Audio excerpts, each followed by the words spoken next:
Hendak tarik tunai untuk bayar anak sekolah. Aku syok sisa saldo Rp1. Ternyata suami diam-diam beli barang mewah untuk pelakor dan kabur bersamanya. Halo Bunda. Semoga Bunda semuanya dalam keadaan sehat dan bahagia ya. Sebelum masuk ke ceritanya, jangan lupa like, komen dan subscribe channel ini ya. Selamat menonton. Pagi itu, matahari baru saja mulai menyapa Jakarta dengan sinar keemasannya yang menyelinap melalui celah gorden kamar tidur kami. Seperti biasa, alarm di ponselku berbunyi tepat pukul 5 pagi. Dengan mata yang masih berat, kuaturkannya dan bergegas menuju dapur. Sudah menjadi ritual pagiku selama 7 tahun pernikahan ini untuk menyiapkan sarapan sebelum suami dan anakku bangun. Aroma kopi yang baru disedup mulai memenuhi ruangan, menciptakan ilusi kenyamanan yang kelak akan ku ketahui hanyalah fatamorgana belaka. Ibu. Suara kecil Mesya yang masih mengantuk terdengar dari kamarnya. Kulepaskan celemek yang baru saja kukenakan dan bergegas menuju kamar putri semata wayangku itu. Sudah bangun, sayang? Kataku sambil membelai rambutnya yang hitam terurai. Ayo mandi, nanti kamu telat sekolah. Mesya menggosok-gosok matanya yang masih mengantuk. Ibu, hari ini kan jadwalnya aku yang dapat giliran baca cerita di depan kelas. Aku deg-degan. Kutarik tubuh mungilnya dalam pelukan. Mesya pasti bisa. Kan sudah kita latihan semalam. Ibu yakin suara Mesya yang merdu akan membuat semua teman-teman dan guru terkesan. Setelah memastikan Mesya mulai bersiap, aku kembali ke dapur. Tak lama kemudian, Mas Lutfi muncul dengan kemeja putihnya yang masih rapi. Dasinya belum sepenuhnya terikat. Wangi kopinya sudah membuatku semangat. Din, katanya sambil mengambil cangkir kesayangannya. Aku tersenyum, tidak menyadari bahwa ini akan menjadi sarapan terakhir kami sebagai keluarga yang utuh. Meeting pagi lagi? Akhir-akhir ini sering sekali ya meeting pagi, kataku sambil mengoleskan mentega pada roti panggang untuknya. Dia menghela napas pendek, matanya menghindari kontak denganku. Iya, proyek baru. Lumayan mendesak. Mungkin akan sering seperti ini selama beberapa minggu ke depan. Tapi janji tidak akan terlambat untuk acara sekolah Mesya besok, kan? Dia sangat ingin ayahnya melihat dia membacakan cerita. Pintaku sambil menyuapkan sesuap bubur pada Mesya yang baru saja duduk di kursi makannya. Tentu saja, Din. Aku janji. Jawabnya singkat sebelum meneguk kopinya. Oh iya, tolong urus bayar SPP Mesya hari ini ya. Aku taruh kartu ATM di meja kerjaku seperti biasa. Aku mengangguk. Baik, nanti sepulang mengantar Mesya, aku langsung ke ATM. Setelah mencuci piring sarapan, aku membantu Lutfi dengan dasinya.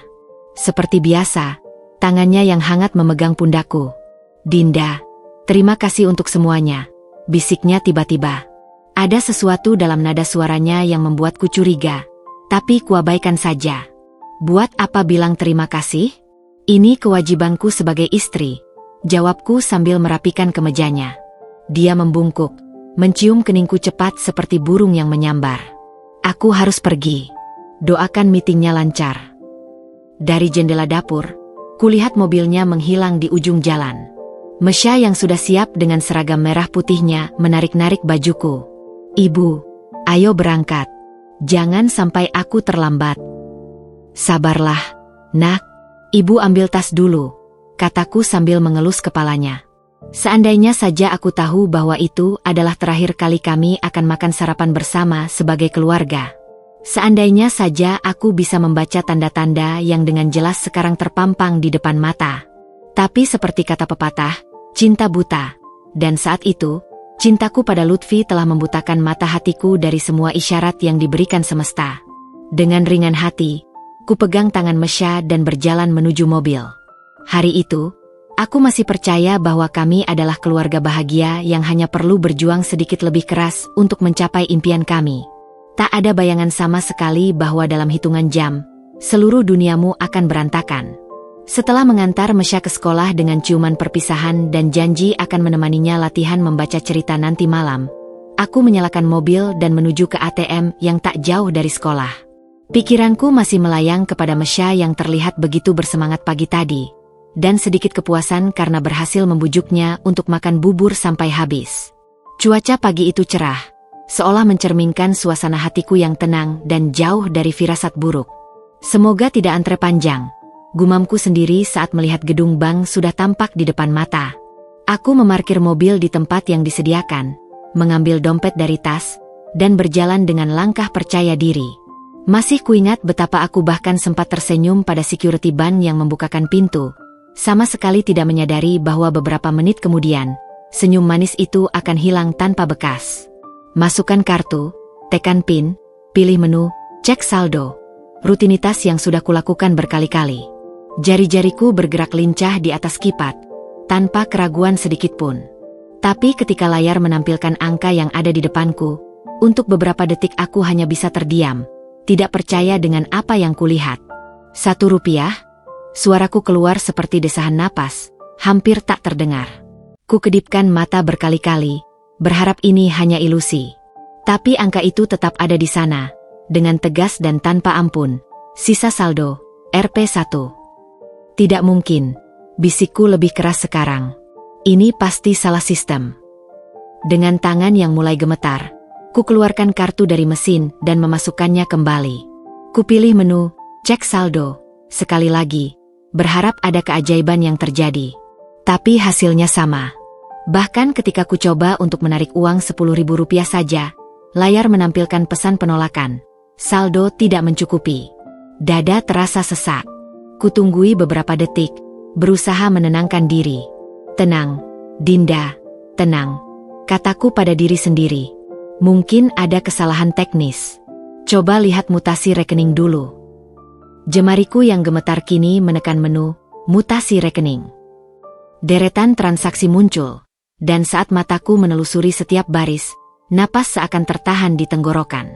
Dalam 3 hari terakhir, ada beberapa penarikan tunai besar 50 juta, 100 juta, dan yang terbesar, transfer keluar, Rp650 juta ke PT Mutiara Mobil, pembelian unit Toyota Fortuner. Fortuner, suaraku pecah, tak percaya. Demi Tuhan, Lutfi, apa yang kau lakukan? Kaki terasa lemas, tubuh bergerak tak stabil. Ku bergantung pada dinding bilik ATM, berusaha menahan tubuh yang hampir kolaps. Dunia di sekelilingku seakan berputar-putar. Air mata mulai menggenang, tapi ku tetaskan dengan cepat. Tidak sekarang, kataku pada diri sendiri. Harus tenang. Dengan usaha keras, ku keluarkan kartu ATM dan menyimpannya kembali ke dompet. Langkahku goyah saat keluar dari bilik ATM. Security bank yang tadi kusapa dengan ramah kini mendekat dengan wajah penuh perhatian. Ada apa, Ibu? Pucat sekali wajah Ibu, katanya dengan suara berisi kekhawatiran. Tidak apa-apa, jawabku, berusaha tersenyum tipis. Hanya sedikit pusing. Apakah Ibu perlu duduk sebentar? Mau kubawakan air mineral? Tawarnya dengan sopan. Terima kasih. Tidak usah repot-repot, tolakku sambil berusaha mengumpulkan sisa kekuatan. Saya baik-baik saja. Tapi jelas-jelas aku tidak baik-baik saja. Seluruh tubuh terasa dingin, seperti baru saja dicelupkan ke dalam air es. Perlahan, kuarahkan langkah kembali ke mobil. Begitu pintu tertutup, barulah aku membiarkan air mata mengalir deras. Tangisku pecah dalam hentakan-hentakan yang menyakitkan. Suara isak tangis memenuhi kabin mobil yang sempit. Kenapa? Lutfi? Demi apa? Kataku antara isakannya. Tapi tentu saja tidak ada jawaban. Hanya deru mesin mobil dan suara tangisku sendiri yang menemani. Ku coba menelepon Lutfi. Tidak aktif. Ku coba lagi. Sama. Untuk pertama kalinya dalam pernikahan kami, ada perasaan hampa yang begitu dalam menyelimutiku. Seperti ada sesuatu yang sangat penting telah dirampok dariku, tapi aku bahkan tidak tahu apa sebenarnya yang terjadi. Dengan pandangan berkunang-kunang, kuhidupkan mesin mobil. Harus pulang, kataku dalam hati. Mungkin ada penjelasan di rumah. Mungkin ini semua hanya kesalahpahaman besar. Tapi di sudut hati yang paling dalam, ada suara kecil yang berbisik, hidupmu baru saja berubah selamanya, dan tidak akan pernah sama lagi. Dengan tangan masih gemetar dan pandangan yang masih berkunang-kunang, aku memutuskan untuk kembali ke dalam gedung bank. Langkahku terhuyung-huyung, seperti orang yang baru saja mendengar berita kematian. Security bank yang tadi menawariku bantuan kini mengawasiku dengan tatapan penuh kecemasan. Ibu, apakah ibu yakin tidak perlu duduk sebentar? Wajah ibu sangat pucat, katanya lagi, kali ini dengan nada yang lebih khawatir. Aku ingin mencetak mutasi rekening lengkap, ucapku, berusaha menjaga suara agar tidak terdengar bergetar. Bisa tolong tunjukkan di mana mesin cetak mutasi? Dia segera menunjuk ke arah mesin lain di sudut ruangan. Di sana, Ibu. Ada yang bisa saya bantu? Tidak, terima kasih. Jawabku singkat saku berjalan menuju mesin itu, merasakan betapa setiap langkah terasa berat bagaikan menarik beban 100 kg. Proses yang seharusnya sederhana kini terasa seperti ritual penyiksaan. Kartu ATM-ku seakan membara di tanganku saat kumasukkan kembali. Dengan napas tertahan, kupilih menu, cetak mutasi rekening 30 hari terakhir.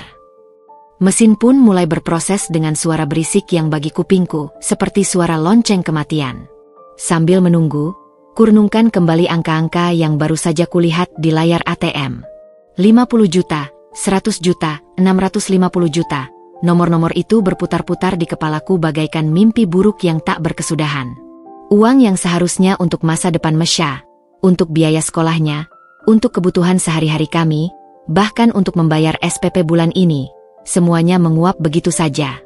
Tuhan, tolonglah, bisikku dalam hati. Biarlah ada penjelasan yang masuk akal untuk semua ini. Tapi doaku tidak terjawab.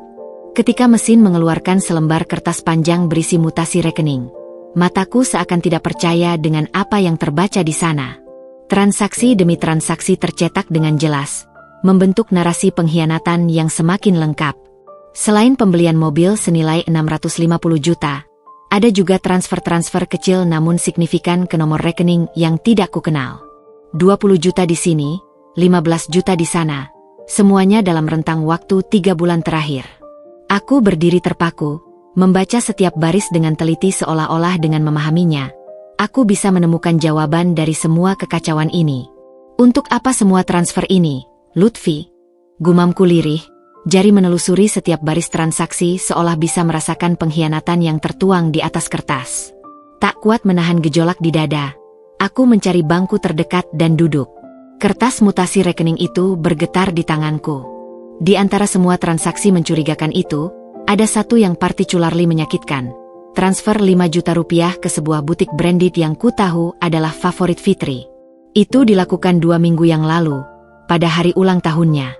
Jadi ini yang terjadi, bisikku sendiri, rasa mual mulai menyerang. Uang kami, uang Mesya, kau gunakan untuk membahagiakan perempuan lain. Security ban kembali mendekat, kali ini membawa segelas air. Ibu, minum ini. Ibu terlihat sangat tidak baik. Dengan tangan masih gemetar, kuambil gelas itu. Terima kasih, ucapku, suara parau. Maaf merepotkan. Tidak apa-apa, Ibu. Apakah Ibu ingin saya panggilkan manajer? Mungkin ada yang bisa kami bantu. Aku menggeleng, meneguk air putih yang terasa tawar di mulut. Tidak perlu. Aku hanya butuh waktu sebentar. Dia mengangguk pengertian, meski matanya masih penuh kekhawatiran. Setelah dia pergi, ku keluarkan ponsel dan sekali lagi mencoba menghubungi Lutfi. Hasilnya sama, telepon tidak aktif. Ku coba telepon kantornya, dan kali ini ada yang mengangkat. PT Sukses Jaya, ada yang bisa saya bantu? Suara resepsionis yang ramah. Halo, ini Dinda, istri Lutfi. Bisakah saya berbicara dengan suami saya? Ada jeda singkat di seberang sana. Maaf, Bu. Pak Lutfi sedang tidak di tempat. Sudah beberapa hari ini beliau cuti. Cuti? Tanyaku. Rasa panik mulai menyelimuti. Sejak kapan? Sejak Senin lalu, Bu. Beliau mengajukan cuti mendadak untuk 2 minggu. 2 minggu? Lutfi tidak pernah mengatakan apapun padaku tentang cuti ini. Pekerjaannya selalu menjadi alasan untuk segala kepergiannya akhir-akhir ini. Apakah ada yang bisa saya sampaikan, Bu? Suara resepsionis memutus lamunanku. Tidak usah. Terima kasih. Begitu menutup telepon, Aku merasa dunia semakin berputar kencang. Semua kepingan puzzle mulai menyatu membentuk gambar yang tidak ingin kulihat. Lutfi berbohong tentang meeting pagi ini. Dia cuti tanpa sepengetahuanku. Dan sekarang, uang kami habis untuk pembelian mobil mewah dan transfer-transfer mencurigakan. Dengan langkah berat, aku berjalan keluar dari ban. Matahari yang tadi terasa hangat kini seperti menyilaukan dan menyakitkan. Di dalam mobil, kubiarkan tangisku meledak lagi. Tubuhku terguncang oleh isakan yang dalam dan menyakitkan. Bagaimana bisa, Lutfi? Bagaimana bisa kau melakukan ini pada kami? Pada Mesya, kataku antara isak tangis, memukul setir mobil dalam keputusasaan. Kertas mutasi rekening masih tergenggam erat di tanganku. Bukti nyata dari pengkhianatan yang selama ini terjadi di depan mata tapi tidak kusadari. Transfer ke butik, pembelian mobil, penarikan tunai besar-besaran. Semuanya membentuk cerita yang sama. Suamiku telah mengkhianati kami dengan cara paling kejam. Dengan napas tersengal, kuhidupkan mesin mobil. Aku harus pulang. Harus menemukan jawaban. Tapi di sudut hati yang paling dalam, aku tahu, jawaban yang akan kudapat mungkin lebih menyakitkan daripada pertanyaannya. Perjalanan pulang dari bank terasa seperti mimpi buruk yang tak berkesudahan. Tanganku masih gemetar menggenggam setir. Pandanganku berkabut oleh air mata yang tak henti mengalir. Setiap lampu merah yang kuhadapi terasa seperti penyiksaan, memberiku terlalu banyak waktu untuk merenungkan betapa bodohnya aku selama ini. Isak tangis masih sesekali menyambat keluar, membuat napasku tersengal-sengal. Tenang, Dinda, tenang, kataku pada diri sendiri sambil menarik napas dalam-dalam. Mungkin ada penjelasan yang masuk akal untuk semua ini. Tapi bahkan saat mengucapkan kata-kata itu, aku tahu itu hanyalah usaha sia-sia untuk menenangkan hati yang sudah hancur berkeping-keping. Saat mobil akhirnya sampai di halaman rumah, kulihat segala sesuatu dengan pandangan yang sama sekali baru. Rumah yang selama ini kupanggil sebagai istana kecil, kami tiba-tiba terasa asing. Taman yang kuranut dengan penuh cinta, teras tempat kami sering menghabiskan sore bersama, semuanya kini seperti mengenakan topeng kebohongan. Begitu masuk ke dalam, kuletakkan tas dan kunci dengan tangan gemetar. Ruang keluarga yang biasanya terasa hangat dan nyaman, kini terasa dingin dan menyesakan. Aku berdiri di tengah ruangan, tidak tahu harus berbuat apa, seperti orang yang tersesat di tempat yang seharusnya paling dikenalnya. Lutfi, bisikku, suaraku parau. Aku butuh penjelasanmu. Dengan tekad bulat, kuambil ponsel dari tas. Jemariku menekan nomor Lutfi dengan cepat, berharap kali ini akan ada jawaban. Bunyi ringing terdengar. 1, 2, 3 kali. Hatiku berdebar penuh harapan.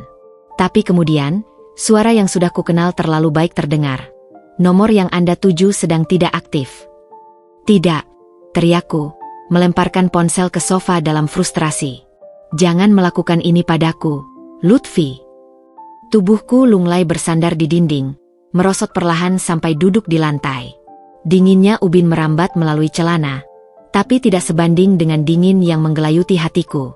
Kudekatkan lutut ke dada, memeluk erat-erat, berusaha mencari kenyamanan yang tidak kunjung datang. Maib, dia sedang di area yang sinyalnya buruk. Gumamku mencoba membujuk diri sendiri. Atau mungkin baterai ponselnya habis. Tapi suara hati kecilku membisikkan kebenaran yang tidak ingin kudengar. Dia sengaja mematikan ponselnya. Dia tidak ingin dihubungi. Dia sedang bersembunyi dariku. Dengan sisa tenaga, kuambil ponselku lagi. Kali ini kucoba menghubungi kantornya sekali lagi. Setelah beberapa kali ringing, seorang perempuan mengangkat. PT Sukses Jaya. Dengan Sarah, ada yang bisa saya bantu? Halo, Sarah. Ini Dinda, istri Lutfi. Bisa saya bicara dengan manajernya? Tentu, Bu. Sebentar ya. Beberapa detik yang terasa seperti abadi berlalu sebelum suara lelaki yang kukenal terdengar. Dinda? Ini Bayu. Ada yang bisa saya bantu? Bayu, maaf mengganggu. Aku sedang mencoba menghubungi Lutfi tapi tidak bisa. Apakah kamu tahu di mana dia? Ada jeda yang membuat hatiku semakin tenggelam dalam kepanikan. Dinda, Lutfi mengajukan cuti darurat sejak Senin lalu. Katanya ada urusan keluarga yang harus diselesaikan. Urusan keluarga? Suaraku nyaris tak terdengar. Dia tidak bilang apa-apa padaku. Bayu terdiam sebentar. Dinda, aku pikir mungkin lebih baik kamu bicara langsung dengan Lutfi tentang ini. Bayu, tolong katakan padaku, pintaku. Suara bergetar. Apakah ada sesuatu yang terjadi di kantor? Apakah ada masalah dengan pekerjaannya? Tidak, pekerjaannya baik-baik saja. Sebenarnya. Dia berhenti, seolah ragu. Dinda, minggu lalu ada pengiriman bunga untuk Fitri, sekretaris baru di sini. Dari Lutfi. Mungkin kamu harus tanya langsung padanya tentang itu. Bunga? Untuk Fitri? Dunia serasa berputar lebih kencang. Terima kasih, Bayu. Kataku hampir berbisis sebelum menutup telepon. Perlahan, tubuhku merosot sepenuhnya ke lantai. Air mata mengalir deras tanpa bisa kubendung lagi. Semua mulai jelas sekarang. Cuti mendadak, telepon yang tidak diangkat, transfer uang, pembelian mobil, dan sekarang bunga untuk Fitri. Tuhan. Isaku, wajah tertutup kedua tangan. Berikan aku kekuatan. Ku coba lagi menghubungi Lutfi. Sama. Ku coba lagi. Sama. Ku coba untuk kesekian kalinya. Sampai jemariku sakit menekan nomor yang sama berulang-ulang. Tapi hasilnya tidak pernah berubah. Suara automated yang menyatakan nomor tidak aktif. Dalam keputusasaan, ku kirim pesan singkat. Lutfi, tolong hubungi aku. Ada keadaan darurat. Aku butuh bicara denganmu sekarang. Ku tunggu. 5 menit. 10 menit. Tidak ada balasan. Pesan kedua, uang di rekening kita habis. Aku tidak bisa bayar SPP Mesya. Tolong jawab teleponku. Masih tidak ada respons. Pesan ketiga, aku tahu tentang mobilnya. Dan tentang Fitri. Tolong, kita perlu bicara. Tapi seperti dua pesan sebelumnya, pesan ini juga tenggelam dalam kesunyian. Rasa panik mulai berganti dengan kemarahan. Bagaimana dia bisa melakukan ini? Bagaimana dia bisa meninggalkan kami dalam ketidakpastian seperti ini? Tidak ada penjelasan, tidak ada alasan, hanya keheningan yang menyiksa. Dengan emosi memuncak, ku kirim pesan terakhir. Jika kau tidak menghubungiku dalam 1 jam, aku akan melaporkan mobil itu sebagai mobil curian. Pilih, Lutfi, bicara baik-baik dengan aku atau berurusan dengan polisi. Tapi bahkan ancaman kosong itu tidak membuahkan hasil. Jam terus berdetak, menit berganti menit, dan telepon tetap bisu. Ponsel di tanganku terasa berat, seperti mengingatkanku pada betapa ringannya Lutfi membuang kami dari hidupnya. Dalam kesendirian ruang keluarga yang tiba-tiba terasa sangat luas itu, aku akhirnya menyerah pada kenyataan. Suamiku telah pergi, dan dia tidak berniat untuk memberikan penjelasan apapun. Yang tersisa hanyalah aku, Mesya yang tidak bersalah, dan saldo 1 rupiah yang menjadi saksi bisu pengkhianatan terkejam dalam hidupku. Setelah berjam-jam menatap ponsel yang tak kunjung berdering, kepalaku terasa berat bagai dipenuhi awan kelam. Aku berjalan terhuyung menuju dapur, berharap segelas air bisa meredakan kekacauan dalam diriku. Saat melewati meja makan, secari kertas yang terlipat rapi dan diselipkan di bawah vas bunga menarik perhatianku. Jantungku berhenti berdetak selama beberapa saat. Tidak. Desisku pelan, tangan gemetar meraih kertas itu. Ini pasti suratnya. Dengan napas tersengal, kubuka lipatan kertas itu. Tulisan tangan Lutfi yang biasanya kukagumi karena kerapiannya, kini terlihat seperti goresan pisau di hatiku. Setiap kata yang kubaca seakan menyayat-nyayat relung jiwaku yang paling dalam. Dinda yang baik. Aku menulis surat ini dengan perasaan yang sangat berat. Sejak 3 bulan terakhir, hidupku telah berubah. Aku bertemu dengan seseorang yang membuatku merasa hidup lagi. Fitri. Dia adalah secercah cahaya dalam rutinitas membosankan yang selama ini kupenuhi. Aku harus berhenti sejenak, menahan rasa mual yang tiba-tiba menyerang. Fitri. Nama itu seperti mantra kegelapan yang menghancurkan semua keyakinanku tentang pernikahan kami. Kami tidak merencanakan untuk saling jatuh cinta, Din. Itu terjadi begitu saja. Fitri mengajariku untuk merasa muda lagi, untuk bermimpi lagi. Dan mimpi itu tidak mungkin terwujud jika aku tetap bersama kamu. Air mataku mulai menetes, membasahi kertas yang kugenggam erat. Mimpi, bisikku getir. Lalu mimpi kita selama ini? Mimpi kita tentang Mesya? Tentang keluarga? Dinda, aku tahu ini menyakitkan. Tapi aku dan Fitri memutuskan untuk memulai hidup baru. Mobil Fortuner yang kubeli adalah investasi kami untuk usaha rental mobil yang akan kami jalankan di Bali. Jangan cari aku. Kami sudah merencanakan semua ini dengan matang. Bali? Rental mobil? Suaraku pecah. Dengan uang tabungan kita?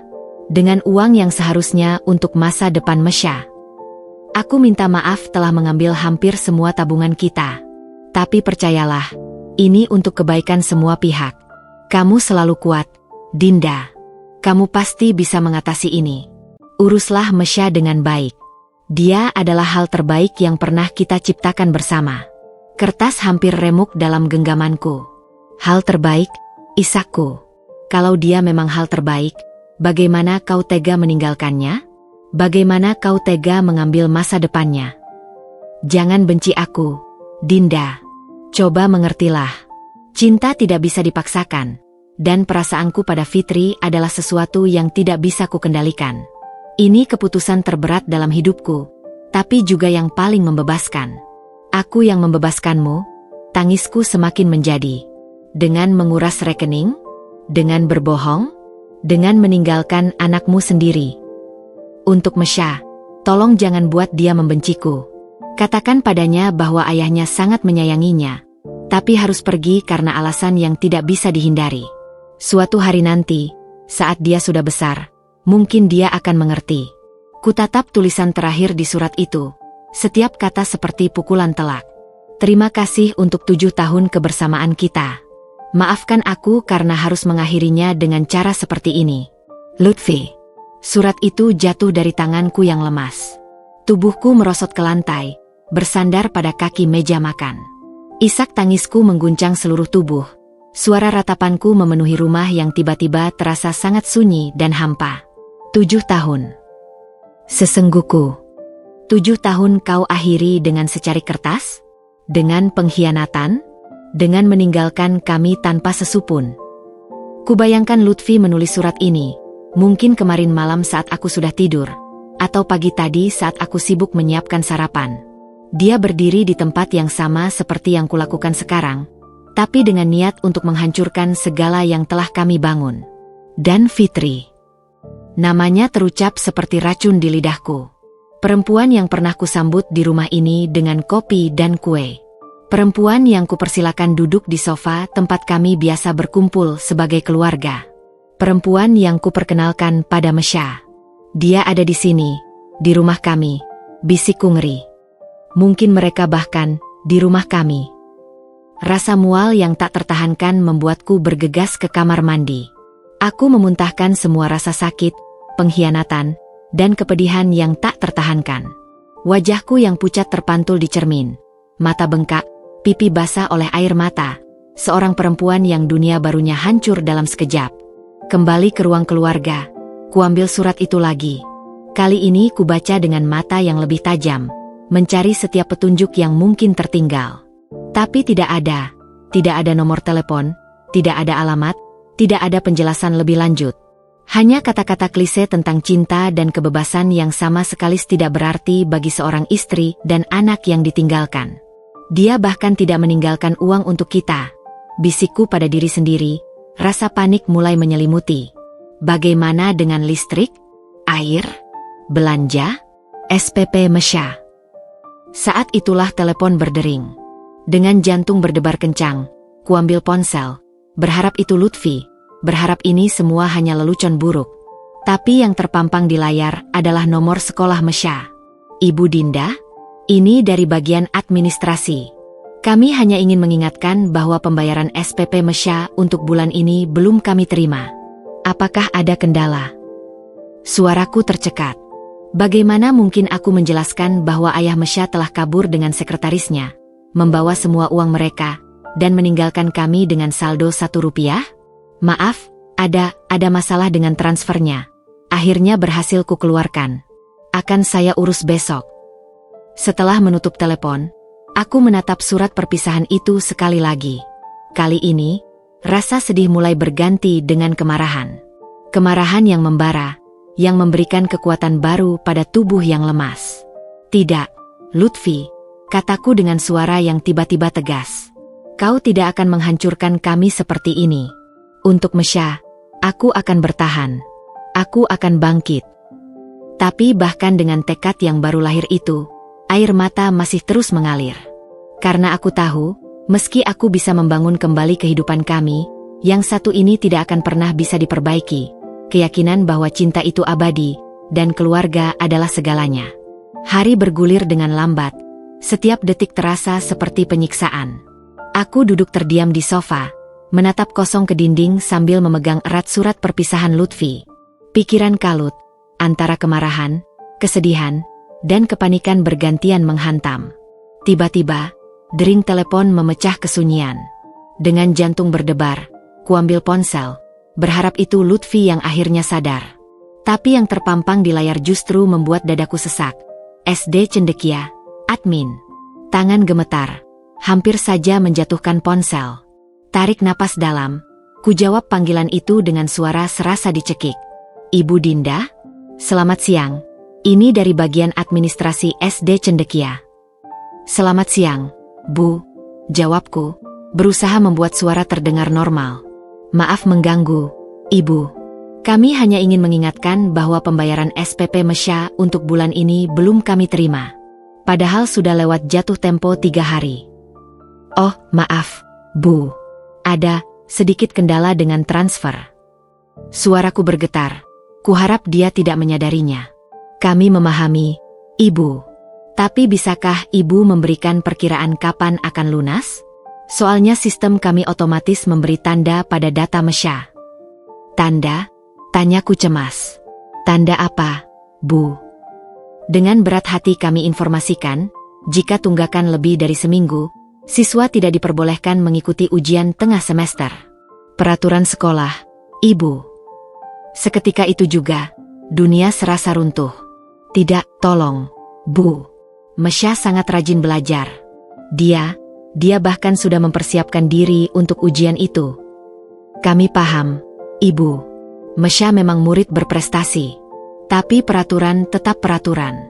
Mungkin Ibu bisa bayar sebagian dulu? Setengahnya saja. Air mata mulai menggenang. Saya akan berusaha, Bu.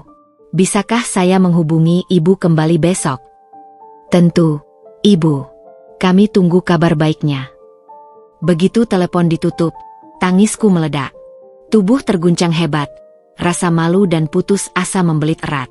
Aku merangkak ke sudut ruangan, memeluk lutut, membiarkan isakan memenuhi rumah yang tiba-tiba terasa sangat besar dan kosong. Tuhan, apa yang harus kulakukan? Ratapku. Bagaimana menjelaskan pada Mesya bahwa dia mungkin tidak bisa ikut ujian karena ayahnya? Bayangan wajah polos Mesya muncul di pikiran. Semangatnya belajar, caranya yang selalu antusias menceritakan pelajaran di sekolah, buku-buku yang dia jaga rapi, semua terancam karena kelakuan ayahnya. Dengan langkah gontai, aku berjalan ke kamar Mesya. Ranjang kecilnya masih rapi, boneka beruang kesayangannya tersandar di bantal. Di mejanya, terdapat buku-buku pelajaran yang sudah dia tandai dengan stabilo warna-warni. Aku mengambil foto Mesya yang tersenyum lebar, mengenakan seragam merah putihnya dengan bangga. Maafkan Ibu, sayang, bisikku sambil menatap foto itu. Ibu janji akan berusaha sekuat tenaga. Tiba-tiba, ide muncul. Aku bergegas mengambil dompet, membukanya dengan harapan sia-sia. Hanya tersisa beberapa lembar uang receh, tidak sampai 100.000. Lalu mataku tertumbuk pada kalung emas pemberian ibuku dulu. Tapi, hadiah terakhir dari Mama, gumamku ragu. Tapi kemudian kubayangkan wajah Mesya yang ceria saat bisa terus sekolah, dan hati memberat untuk memilih. Dengan tekad bulat, kuambil kalung itu dari laci.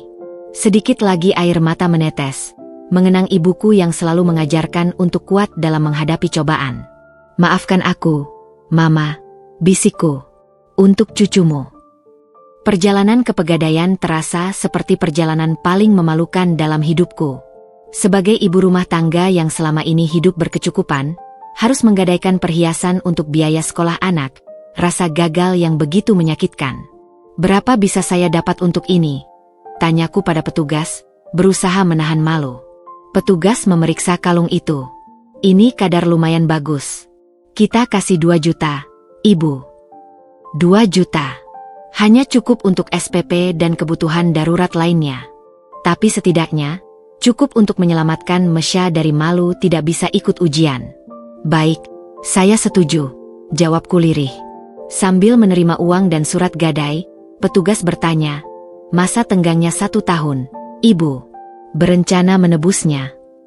Aku tidak tahu, jawabku jujur sebelum berbalik pergi. Pulang ke rumah, ku pegang erat uang itu. Rasanya campur aduk, lega karena Mesya bisa terus sekolah, tapi juga hancur karena harus menggadaikan hadiah terakhir dari almarhumah ibuku. Sorenya, saat menjemput Mesya, hatiku seperti diiris-iris melihatnya berlari dengan wajah ceria. Ibu, tadi dapat nilai bagus untuk PR matematika. Bukunya mana yang mau Ibu belikan untuk hadiah? Aku memeluknya erat, menyembunyikan wajah yang hampir menangis. Ibu belikan besok, ya. Sekarang uang Ibu lagi di bank, belum cair. Oh, gak apa-apa kok, Ibu. Yang penting Mesya tetap bisa sekolah di sini, sama teman-teman. Dia memelukku kembali. Nanti kalau sudah besar, Mesya yang beliin Ibu banyak hadiah. Air mata akhirnya tak tertahankan. Mesya anak baik, Ibu bangga sekali padamu. Ibu, kenapa nangis? Biasa. Ibu lagi haru lihat Mesya jadi anak yang pandai dan baik. Saat tiba di rumah, Mesya langsung mengambil tasnya. Ibu, nanti mau belajar untuk ujian. Ibu temani, ya? Tentu, sayang. Ibu selalu temani Mesya. Malam itu, sambil menemani Mesya belajar, aku menyadari satu hal. Aku mungkin kehilangan suami, kehilangan uang, bahkan kehilangan harga diri. Tapi selama masih ada Mesya dan semangatnya, aku harus terus berjuang. Untuknya, aku akan bangkit dari keterpurukan ini. Tapi satu pertanyaan masih menggelayuti. Sampai kisah aku harus berbohong padanya tentang kepergian ayahnya? Dan bagaimana ketika dia suatu hari mengetahui kebenaran yang pahit ini? Pagi setelah menggadaikan kalung emas peninggalan ibuku, aku terbangun dengan perasaan campur aduk. Di satu sisi, lega karena setidaknya uang SPP Mesya sudah terbayar. Di sisi lain, hati masih terasa pedih memikirkan pengkhianatan Lutfi dan ketidakpastian masa depan. Namun, tangisan dan keputusasaan harus kupendam dalam-dalam hari ini. Ada yang lebih penting dari kesedihanku, memastikan Mesya tidak merasakan dampak kehancuran yang ditimbulkan ayahnya. Ibu, kenapa matanya merah? Tanya Mesya saat sarapan, wajah polosnya penuh kekhawatiran. Oh, Ibu kurang tidur saja, sayang. Semalam Ibu menemani Mesya belajarkan sampai larut. Jawabku sambil berusaha tersenyum, mengelus kepala putriku. Tapi Ibu harus istirahat juga. Nanti kalau Mesya sudah besar, Mesya yang akan cari uang, Ibu tinggal di rumah saja. Perkataannya yang polos itu seperti pisau tajam menusuk jantung. Andai saja dia tahu, andai saja dia mengerti bahwa saat ini pun kami sedang berjuang untuk sekadar bertahan. Setelah mengantar Mesya ke sekolah dengan ciuman perpisahan seperti biasa, aku berdiri di depan gerbang sekolah cukup lama. Melihat anak-anak lain diantar oleh kedua orang tua mereka, ada yang naik mobil baru, ada yang dengan orang tua yang tampak begitu bahagia. Rasanya getir. Kami pun dulu seperti itu, sebelum Lutfi memilih untuk menghancurkan segalanya. Dengan langkah berat, aku menuju bank untuk mengambil uang tunai dari uang hasil menggadaikan kalung. 2 juta rupiah, jumlah yang dulu mungkin tidak seberapa, tapi sekarang terasa seperti harta karun. Bu Dinda. Pagi ini jalan kaki saja, sapa Bu Sari, tetangga yang kebetulan lewat. Ah, iya, Bu. Mobil lagi diservis, bohongku spontan.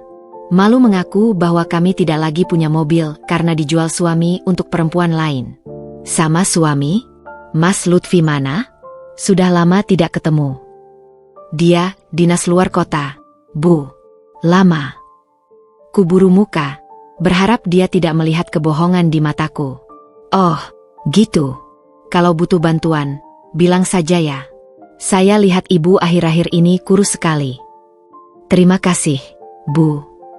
Begitu Bu Sari pergi, napas lega keluar. Pertanyaan tentang Lutfi selalu membuatku panik. Bagaimana menjelaskan pada orang lain bahwa suamiku kabur dengan sekretarisnya, menguras semua tabungan, dan meninggalkan kami? Di bank, saat mengambil uang, teller yang melayani bertanya, "Cukup 2 juta saja, Bu? Biasanya ibu ambil lebih untuk bulanan." "Ah, iya. Lagi tidak butuh banyak-banyak," jawabku, pipi memerah. Setelah uang di tangan, aku langsung menuju sekolah Mesya untuk membayar SPP. Bagian administrasi tampak agak heran saat aku membayar tunai, bukan transfer seperti biasa. "Maaf, Bu. Biasanya transfer. Ada masalah dengan rekening?" tanya petugas administrasi. "Sedang ada kendala dengan internet banking. Lebih mudah bayar tunai," jawabku singkat, berharap dia tidak bertanya lebih lanjut. Begitu keluar dari ruang administrasi, napas lega kembali keluar. Setidaknya, satu masalah terselesaikan. Mesya bisa tetap sekolah, bisa mengikuti ujian, tidak perlu malu di depan teman-temannya. Tapi perjalanan pulang terasa menyedihkan. Biasanya, aku akan mampir ke supermarket untuk belanja bulanan, atau sekadar minum kopi di kafe favorit.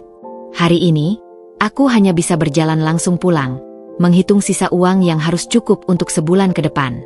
Sampai di rumah, kesunyian kembali menyambut. Rumah yang dulu terasa hangat, kini terasa seperti sangkar kosong. Aku duduk di sofa, menatap foto pernikahan kami yang masih tergantung rapi di dinding. Lutfi dengan senyum lebar, memelukku erat. Apakah saat itu pun dia sudah berbohong? Apakah kebahagiaan kami selama ini hanya sandiwara? Tiba-tiba, telepon berdering. Dengan jantung berdebar, kuambil, berharap itu Lutfi, berharap semua hanya mimpi buruk. "Dinda? Ini Ibu Sri, penjual sayur langganan Ibu. Maaf mengganggu, tapi tagihan Ibu untuk bulan lalu belum dibayar. Biasanya Mas Lutfi yang bayar, tapi sudah lama tidak ketemu." Tagihan lagi. Selalu tagihan. Dadaku sesak. "Maaf, Bu Sri. Saya akan bayar besok. Bisakah?" "Ya sudah, Ibu. Tidak apa-apa. Ibu baik selalu. Saya percaya." Begitu telepon ditutup, aku menangis lagi. Bahkan untuk tagihan sayur pun, kami harus menunggak. Lutfi tidak hanya mengambil uang kami, tapi juga meninggalkan utang-utang yang tidak kuketahui. Siang itu, untuk pertama kalinya, aku harus memikirkan hal-hal yang nunca terpikirkan sebelumnya. Bagaimana cara menghemat listrik, air, apakah harus menjual beberapa perabotan, atau bahkan pindah ke rumah yang lebih kecil. Saat menjemput Mesya nanti, aku harus tetap tersenyum, harus tetap menjadi ibu kuat yang dia kenal. Tidak boleh ada sedih, tidak boleh ada raut letih. Tapi Tuhan, betapa beratnya. "Dinda, kau harus kuat," bisikku pada diri sendiri sambil menatap cermin. Untuk Mesya. Selalu untuk Mesya. Tapi di balik kata-kata penyemangat itu, ada satu pertanyaan yang terus menghantu. Sampai kapan aku bisa bertahan seperti ini? Dan akankah suatu hari nanti, Mesya mengetahui betapa hancurnya kehidupan kami karena pilihan ayahnya? Malam itu, setelah hari yang melelahkan secara fisik dan mental, aku duduk di samping tempat tidur Mesya yang sedang tertidur pulas. Wajahnya yang tenang dan polos menusuk hatiku. Dia masih terlalu kecil untuk memahami betapa kejamnya dunia ini. Tanganku mengelus lembut rambutnya sambil berbisik permintaan maaf atas semua kebohongan yang terpaksa kuucapkan. "Maafkan Ibu, sayang," desisku pelan. "Ibu harus melindungimu dari kenyataan pahit ini, setidaknya sampai kau cukup besar untuk memahaminya." Keesokan paginya, seperti biasa, aku membangunkan Mesya dengan ceria palsu. "Bangun, sayang. Sudah pagi." Mesya menguap lebar dan menggosok matanya. "Ibu, ayah sudah pulang belum?" Seketika dadaku sesak. "Belum, sayang. Tadi malam ayah telepon, bilang dinasnya diperpanjang. Mungkin masih seminggu lagi." "Tapi kan ayah janji mau lihat aku baca cerita di kelas," protes Mesya dengan wajah kecewa. Ayah selalu janji tapi selalu ingkar. Bukan ayah tidak mau, Mesya. Tapi pekerjaan ayah penting. Untuk biaya sekolah Mesya, untuk beli buku-buku baru, kataku, berusaha membela Lutfi meski hati ingin mengutuknya. Tapi teman-teman pada bilang ayah mungkin punya keluarga baru di luar kota. Ucap Mesya tiba-tiba, membuatku tersentak. Siapa yang bilang begitu? Tanyaku mencoba menahan gemuruh di dada. Beberapa anak di kelas. Mereka dengar dari orang tuanya. Dunia berputar. Jadi sudah ada yang menebak? Atau mungkin mereka melihat sesuatu yang selama ini tidak kusadari? Jangan dengarkan omongan mereka. Sayang, ayah kita baik. Dia hanya sedang sibuk. Kata-kata itu terasa pahit di lidah. Membela orang yang telah menghancurkan hidup kami. Kalau begitu, bisakah kita video call ayah malam ini? Aku kangen suara ayah. Sayang, ayah lagi di daerah yang sinyalnya jelek. Tidak bisa video call. Nanti kalau ayah sudah ada sinyal bagus, pasti akan telepon. Kebohongan lagi. Selalu kebohongan. Sepanjang perjalanan ke sekolah, Mesya terdiam. Biasanya dia cerewet menceritakan tentang teman-teman atau pelajarannya. Hari ini, dia hanya menatap keluar jendela. Ibu, tanyanya tiba-tiba.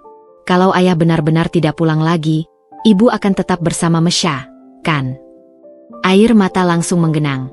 Tapi ku sempat berbalik dan berpura-pura batuk untuk menyembunyikannya. Tentu saja, sayang. Ibu akan selalu bersama Mesya, kapanpun dan dimanapun. Sampai di sekolah, pelukannya terasa lebih erat dari biasanya. Ibu jangan sedih ya. Mesya sama ibu pasti bisa. Begitu dia berlari ke teman-temannya, air mata yang kutahan akhirnya tumpah. Anak 7 tahun itu sudah merasakan sesuatu yang tidak beres. Berapa lama lagi aku bisa menyembunyikan kebenaran ini? Sepanjang hari, pikiran tentang percakapan pagi tadi tidak bisa kulupakan. Setiap telepon berdering, jantungku berdebar. Takut kalau itu dari sekolah yang melaporkan Mesya menangis atau bertingkah aneh. Saat menjemputnya sore hari, guru kelas Mesya menghampiriku. Bu Dinda, boleh bicara sebentar? Jantung langsung berdebar kencang. Ada masalah dengan Mesya, Bu Guru. Mesya akhir-akhir ini sering melamun di kelas. Hari ini saat pelajaran seni, yang disuruh menggambar keluarga, dia hanya menggambar dirinya dan ibu. Saat ditanya di mana ayahnya, dia bilang ayahnya sedang bekerja di tempat yang sangat jauh. Napas tersangkut. Suami saya memang sedang dinas luar kota yang cukup lama, Bu. Maaf, Bu Dinda. Saya tidak bermaksud mencampuri. Hanya saja, beberapa kali ada orang tua yang bilang melihat suami ibu dengan perempuan lain di mall. Mungkin saya harus memberitahu ibu. Dunia berputar lebih kencang.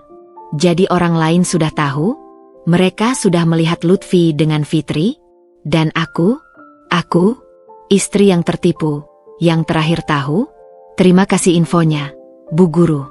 Tapi saya yakin itu pasti salah lihat. Kebohongan lagi. Selalu kebohongan.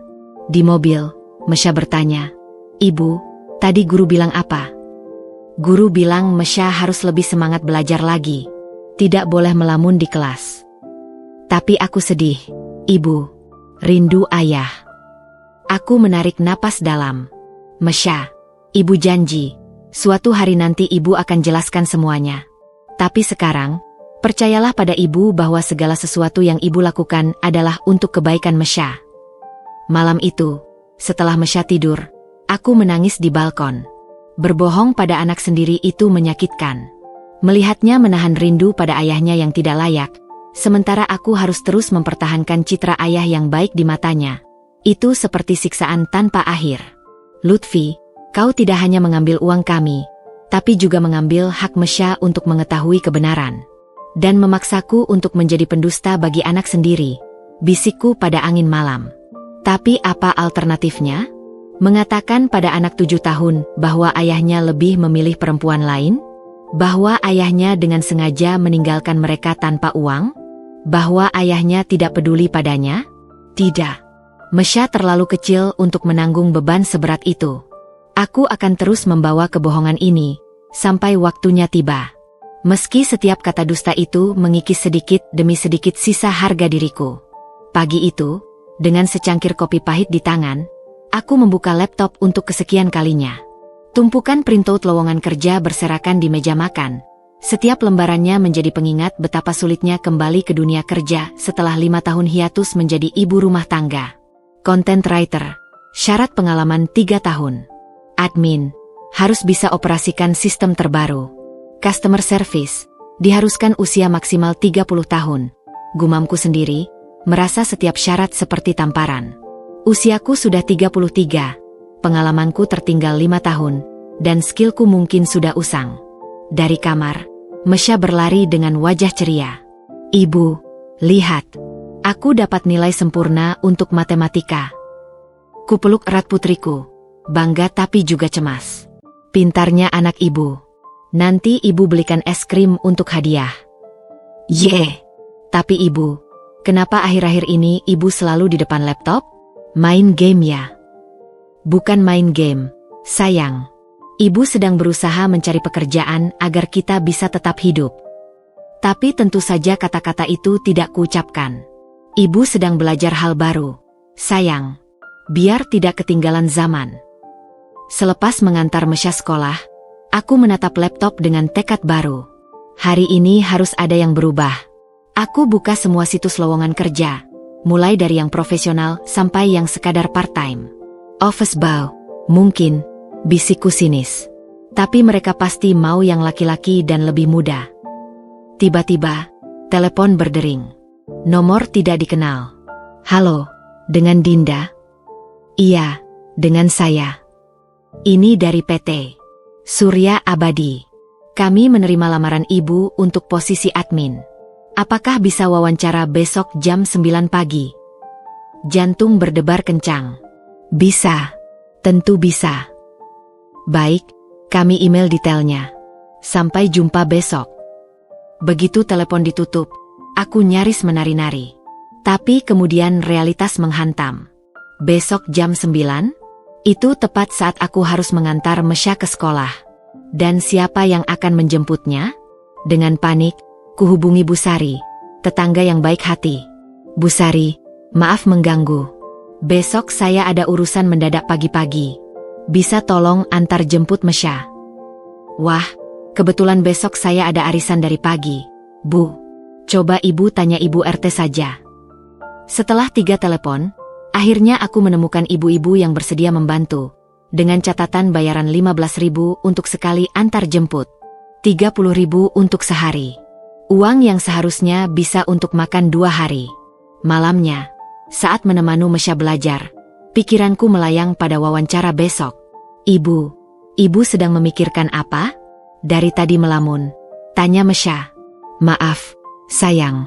Ibu sedang memikirkan masa depan kita. Masa depan kita pasti cerah, Ibu. Ibu kan orang baik, dan Mesya akan jadi anak pintar. Keesokan pagi, dengan baju terbaik yang kupunya, yang sudah agak kusam dan sedikit ketat, aku berdiri di depan PT Surya Abadi. Keringat dingin mengucur. Sudah 5 tahun tidak wawancara kerja. Selamat pagi, saya Dinda. Ada janji wawancara dengan HRD. Resepsionis muda itu menyuruhku menunggu. Ruang tunggu penuh dengan pelamar lain yang jauh lebih muda, dengan pakaian lebih modis, dan wajah penuh percaya diri. Saya panggil Ibu Dinda. Di ruang wawancara, seorang perempuan dengan kacamata tebal dan ekspresi datar menyambut. Selamat pagi, Ibu Dinda. Saya Anita dari HRD. Bisa ceritakan mengapa 5 tahun terakhir kosong dari pengalaman kerja? Saya mengambil cuti panjang untuk mengurus keluarga dan anak saya. Dan skill administrasi ibu? Apakah masih update? Sekarang kami menggunakan sistem terbaru, bukan Excel jadul seperti di CV ibu. Perut mual. Saya cepat belajar, dan selama ini saya tetap mengikuti perkembangan. Maaf Ibu Dinda, potongnya, kami butuh seseorang yang bisa langsung bekerja. Tidak ada waktu untuk training panjang. Terima kasih sudah datang. Dengan muka panas dan perih, aku keluar dari ruangan. Hanya 5 menit. Mereka bahkan tidak memberiku kesempatan untuk menunjukkan kemampuan. Sepanjang perjalanan pulang, air mata menetes. Gagal. Dan masih harus membayar 30.000 untuk antar jemput Mesya. Sampai di rumah, Mesya sudah menungguku dengan wajah ceria. "Ibu, tadi dapat ranking 1 di kuis bahasa Inggris. Hadiahnya apa?" Aku memeluknya erat, menyembunyikan wajah yang hampir menangis. Ibu masakan makanan favorit Mesya malam ini." "Wah, ayam goreng kesukaan. Ibu memang yang terbaik." Malam itu, sambil menyiapkan ayam goreng yang sebenarnya adalah lauk untuk 3 hari, aku menerima telepon dari sahabat lamaku, Rara. "Din, aku dengar dari teman kalau kamu sedang cari kerja." "Ya, Ra. Tapi susah. Usia sudah tidak muda, skill ketinggalan. Kantor tempat aku kerja butuh admin part-time. Gajinya tidak besar, tapi cukup untuk modal. Mau coba?" Harapan kembali tumbuh. "Serius? Tapi, aku sudah 5 tahun tidak kerja. Aku yang akan latih kamu. Percaya padaku." Esok harinya, aku bertemu Rara di kantornya, sebuah perusahaan kecil yang ramah. "Di sini tidak perlu skill tinggi. Yang penting jujur dan mau kerja keras," kata Rara meyakinkan. "Bosnya, Pak Handoko, orangnya baik." "Ibu Dinda," Rara bilang, "ibu butuh kerja. Kami butuh admin untuk urusan surat menyurat dan telepon. Gaji 5 juta sebulan, kerja jam 8 sampai 3. Cocok untuk ibu yang punya anak sekolah." 5 juta. Jumlah yang dulu mungkin tidak seberapa, tapi sekarang seperti oksigen. Saya terima, "Pak, kapan bisa mulai?" "Besok saja. Rara akan mengajari ibu." Pulang ke rumah, untuk pertama kalinya sejak Lutfi pergi, aku merasa ada harapan. 5 juta cukup untuk bayar listrik, air, dan makan sederhana. Masih harus cari tambahan untuk SPP, tapi setidaknya ini awal. Saat menjemput Mesya, pelukanku lebih erat. "Ibu dapat kerja, sayang, di tempat Tante Rara." "Wah, berarti ibu akan seperti ayah? Pergi pagi pulang sore." Sekejap hati terasa sakit. "Tidak, sayang. Ibu pulangnya lebih awal. Masih bisa jemput Mesya dan temani belajar." "Kalau begitu, Mesya senang. Tapi ibu janji tidak akan seperti ayah ya? Tidak akan lama-lama tidak pulang." Janji yang membuat dadaku sesak. "Ibu janji, sayang. Ibu akan selalu ada untuk Mesya." Malam itu, sambil mempersiapkan baju untuk kerja besok, aku tersenyum kecil. Ini baru awal, dan jalan masih panjang. Tapi untuk Mesya, aku akan jadi ibu sekaligus ayah. Aku akan bekerja, mengurus rumah, dan memberinya kasih sayang yang cukup untuk 2 orang tua. Lutfi mungkin mengambil segalanya, tapi dia tidak bisa mengambil semangat juangku untuk anak kami. Hari pertama kerja, aku bangun lebih pagi dari biasanya. Jantung berdebar-debar antara gugup dan antusias. 5 tahun bukan waktu yang singatan untuk kembali ke dunia kerja. Kukenakan blus biru tua yang paling rapi, hadiah terakhir Lutfi untuk ulang tahunku tahun lalu, dengan perasaan getir. Ironis, menggunakan pemberiannya untuk memulai hidup baru tanpa dia. "Ibu pakai baju cantik sekali. Ibu mau pergi ke pesta?" tanya Mesya saat sarapan, mata lebar penuh rasa ingin tahu. "Bukan pesta, sayang. Ibu mulai kerja hari ini. Di kantor Tante Rara." "Wah, ibu jadi seperti prinses yang kerja," seru Mesya riang. "Nanti pulang kerja cerita ya, ibu. Tentang kantornya, tentang bosnya, tentang semuanya." Senyumku merekah mendengar antusiasmenya. "Ibu janji akan cerita semua. Sekarang ayo cepat habiskan susunya, nanti kita terlambat." Setelah mengantar Mesya ke sekolah dengan pelukan erat dan janji akan menjemputnya tepat waktu, aku menuju ke kantor Rara. Perjalanan yang biasanya kulakukan dengan perasaan hampa, kali ini terasa berbeda. Ada harapan baru, meski kecil. "Selamat pagi. Saya Dinda. Hari ini mulai kerja sebagai admin," kataku pada security dengan suara sedikit gemetar. Security yang ramah itu tersenyum. "Oh, Ibu Dinda. Tante Rara sudah bilang. Silakan naik ke lantai 2. Kantor itu kecil tapi nyaman. Hanya ada 10 meja kerja, dengan tanaman hias di sudut-sudut ruangan yang membuat suasana terasa hidup. Rara sudah menungguku di dekat pintu, wajahnya berseri-seri. "Selamat datang, Din. Aku sudah tidak sabar untuk bekerja bareng lagi seperti dulu." Rara memelukku erat. "Ini meja kamu.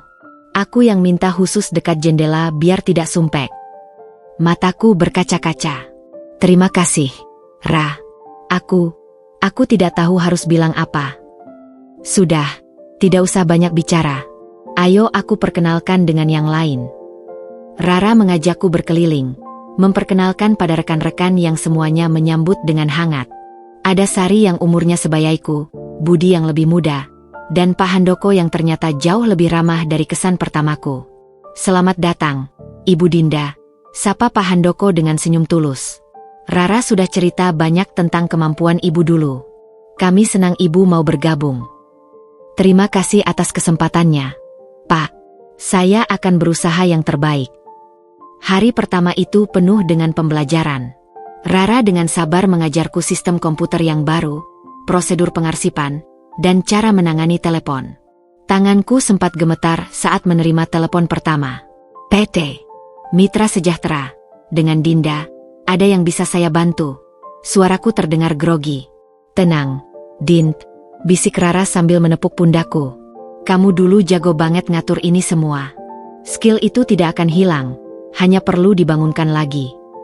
Dan benar, seiring berjalannya hari, rasa percaya diriku perlahan kembali. Ingatan masa lalu saat masih bekerja sebelum menikah mulai pulih. Jemariku mulai lincah mengetik. Telingaku mulai terbiasa dengan istilah-istilah profesional yang selama ini tertinggal. Saat jam istirahat, Rara mengajakku makan siang di kantin kecil di lantai dasar. "Gimana? Sudah mulai nyaman?" tanyanya sambil menyuapkan nasi goreng. "Sudah, terima kasih, Ra. Aku tidak akan pernah bisa membalas kebaikanmu." Rara memegang tanganku. "Dulu waktu aku pisah dengan Andre, kamu yang menemaniku melewati masa-masa terburuk. Sekarang giliranku membalas budi. Aku cuma malu harus memulai dari nol lagi di usia segini." "Usia segini?" Rara tertawa. "Kita masih muda, Din. Lihat Ibu Sari di meja sebelah kamu. Dia mulai kerja di sini umur 35, sekarang sudah 5 tahun dan jadi yang terhandal." Cerita itu memberiku harapan. Mungkin memang tidak ada kata terlambat untuk memulai lagi. Sore hari, saat aku bersiap pulang, Pak Handoko menghampiriku. "Ibu Dinda, untuk hari pertama, Ibu luar biasa. Rara tidak berlebihan merekomendasikan Ibu." "Terima kasih, Pak. Masih banyak yang harus saya pelajari." "Pelan-pelan saja. Yang penting kemauan." Dia tersenyum. "Oh iya, besok ada catering untuk meeting. Silakan bungkus makanan sisanya untuk anak Ibu." Air mata kembali menggenang. "Terima kasih, Pak. Benar-benar, terima kasih." Perjalanan pulang terasa begitu ringan. Di jok mobil, terdapat 2 kotak makanan yang masih hangat. 1 untuk makan malam, 1 untuk besok. Rezeki tak terduga. Saat sampai di sekolah, Mesya sudah menungguku dengan wajah penuh tanya. "Ibu, gimana kerjanya? Seru tidak?" "Sangat seru, sayang. Lihat, Ibu bawa makanan enak dari kantor." "Wah, berarti Ibu dapat kerja yang baik ya? Bosnya baik, teman-temannya baik." Kupeluk erat putriku. "Iya, sayang. Tuhan tunjukkan jalan pada Ibu." Malam itu, sambil menikmati makanan dari kantor, Mesya bercerita tentang harinya dengan semangat. Untuk pertama kalinya sejak Lutfi pergi, kami tertawa bersama-sama, menikmati kebahagiaan sederhana. "Sekarang Ibu mengerti, sayang," kataku sambil membereskan meja makan. "Teman sejati adalah mereka yang hadir saat kita terjatuh, bukan justru menendang kita lebih dalam." Seperti Tante Rara ya, Ibu. Persis seperti Tante Rara. Sebelum tidur, ku kirim pesan pada Rara. "Terima kasih untuk hari ini. Kau tidak hanya memberiku pekerjaan, tapi juga harapan." Balasannya cepat datang. "Kita saudara, Din. Selamanya. Besok kita lanjutkan lagi. God night." Berbaring di tempat tidur, ku sadari sesuatu. Mungkin Lutfi mengambil suamiku, mengambil uangku, mengambil rasa percayaku. Tapi dia tidak bisa mengambil pertemanan sejati, tidak bisa mengambil semangat juangku, dan tidak bisa mengambil cintaku pada Mesya. Dengan mata tertutup, kuucapkan doa syukur. Untuk Rara, untuk pekerjaan baru, untuk harapan baru, dan untuk kekuatan yang terus bertahan, meski kadang hampir padam. 3 bulan telah berlalu sejak aku mulai bekerja di perusahaan Pak Handoko. Rutinitas baru mulai terbentuk. Bangun pagi, menyiapkan sarapan, mengantar Mesya, bekerja, menjemput Mesya, dan menghabiskan malam bersama. Kehidupan yang sederhana, tapi penuh kepuasan. Hingga suatu hari, segalanya kembali goyah. Hari ini meeting dengan klien lama. Kita perlu persiapkan dokumennya dengan baik, ujar Pak Handoko pagi itu.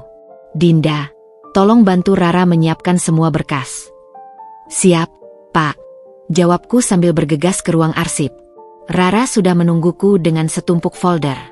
Kliennya ini perusahaan kontraktor cukup besar. Dulu pernah kerja sama dengan kita 2 tahun lalu. Kami bekerja berdampingan, menyusun dokumen dengan rapi.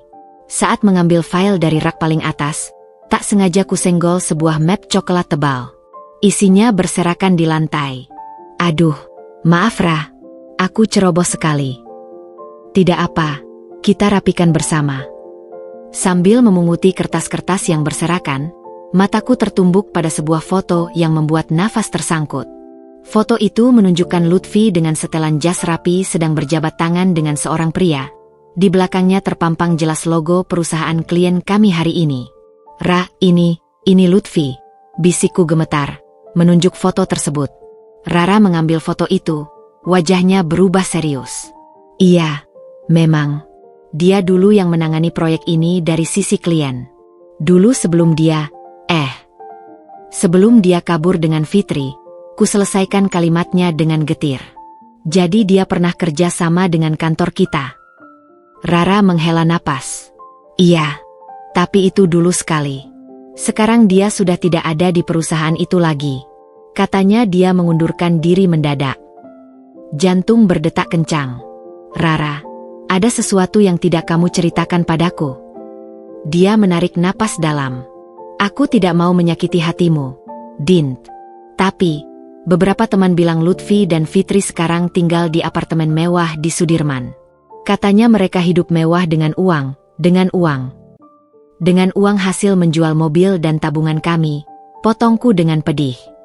Jadi dia tidak hanya kabur, tapi juga pamer kemewahan dengan uang hasil rampokan. Rara memegang pundakku. Dinda, jangan dipikirkan. Mereka tidak layak untuk energimu. Tapi racun rasa ingin tahu sudah terlanjur menyebar. Sepanjang meeting, pikiranku melayang kepada Lutfi dan Fitri yang sedang menikmati hidup mewah di apartemen Sudirman. Sementara aku harus bekerja keras untuk sekadar membayar SPP Mesya. Saat jam istirahat, aku tidak bisa menahan diri.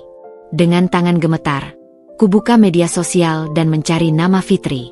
Akunnya privat, tapi foto profilnya cukup membuatku mual. Dia tersenyum lebar dengan latar belakang interior mewah. Bajingan, desisku pelan. Hidup enak dengan uangku. Sorenya, saat menjemput Mesya, kepalaku masih penuh dengan bayangan Lutfi dan Fitri yang hidup bergelimang kemewahan. Ibu, hari ini ada pentas seni bulan depan. Mesya mau ikut menari. Butuh kostum baru. Ibu, celetuk Mesya riang. Berapa harganya, sayang? 150.000, Ibu. Angka yang sepele untukku dulu, tapi sekarang seperti gunung. Gajiku habis untuk bayar listrik, air, dan belanja. Mana mungkin ada sisa 150.000 untuk kostum menari. Bisa tidak pinjam kostum sekolah saja, sayang? Wajah Mesya langsung muram. Tapi teman-teman pada pesan kostum baru. Mesya malu kalau pakai kostum lama. Dadaku sesak. Lutfi bisa membeli mobil ratusan juta untuk pelakornya. Tapi anak kandungnya sendiri harus malu karena tidak mampu beli kostum 150.000. Malam itu, sambil Mesya tidur, aku menelusuri media sosial lagi. Kali ini kutemukan akun tidak privat seorang teman lama Lutfi. Dan di sana, seperti tamparan keras, ada foto Lutfi dan Fitri sedang makan di restoran mewah. Fitri memamerkan tas branded baru, sementara Lutfi tersenyum bangga. Komentar di bawah foto itu membuatku semakin mual. Selalu happy ya kalian berdua. Cocok banget sih. Lutfi finally found true happiness. True happiness? Dengan menghancurkan keluarga dan mengambil semua uang istri serta anaknya?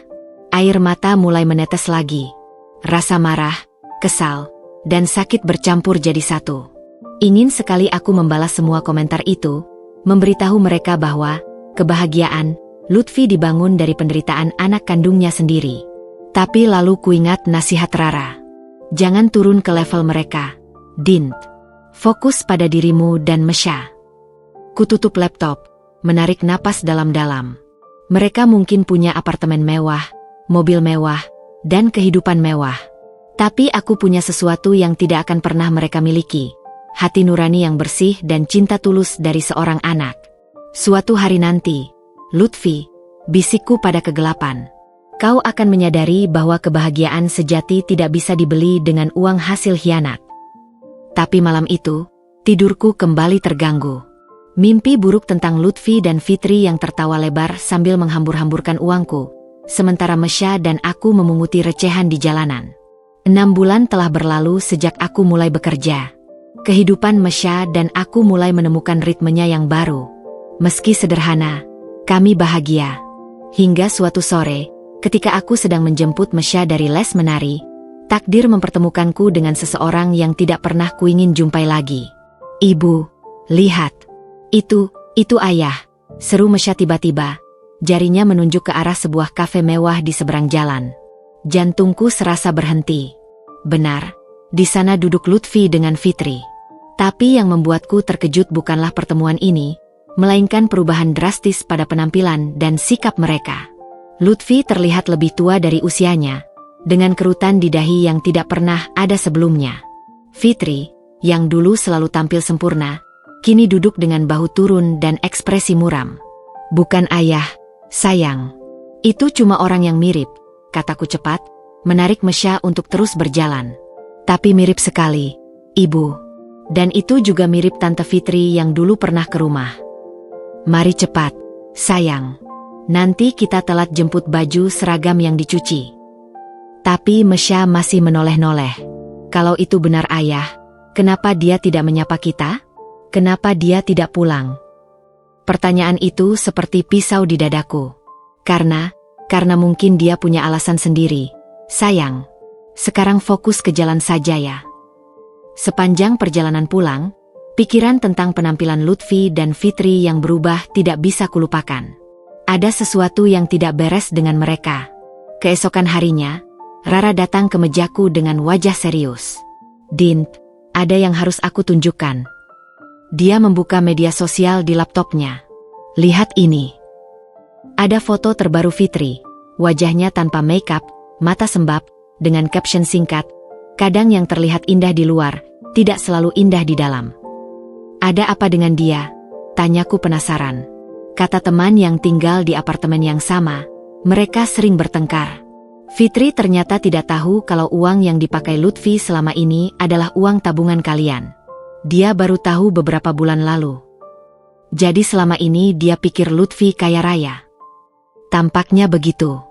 Dan sekarang, setelah uangnya habis dan Lutfi sulit cari kerja karena reputasinya buruk, hubungan mereka mulai retak. Perasaan campur aduk menyergap. Di satu sisi, ada kepuasan melihat Karma mulai bekerja. Di sisi lain, ada rasa iba pada Fitri yang ternyata juga menjadi korban kebohongan Lutfi. Tapi itu bukan urusan kita lagi, Ra. Biarkan mereka menghadapi konsekuensi perbuatan mereka.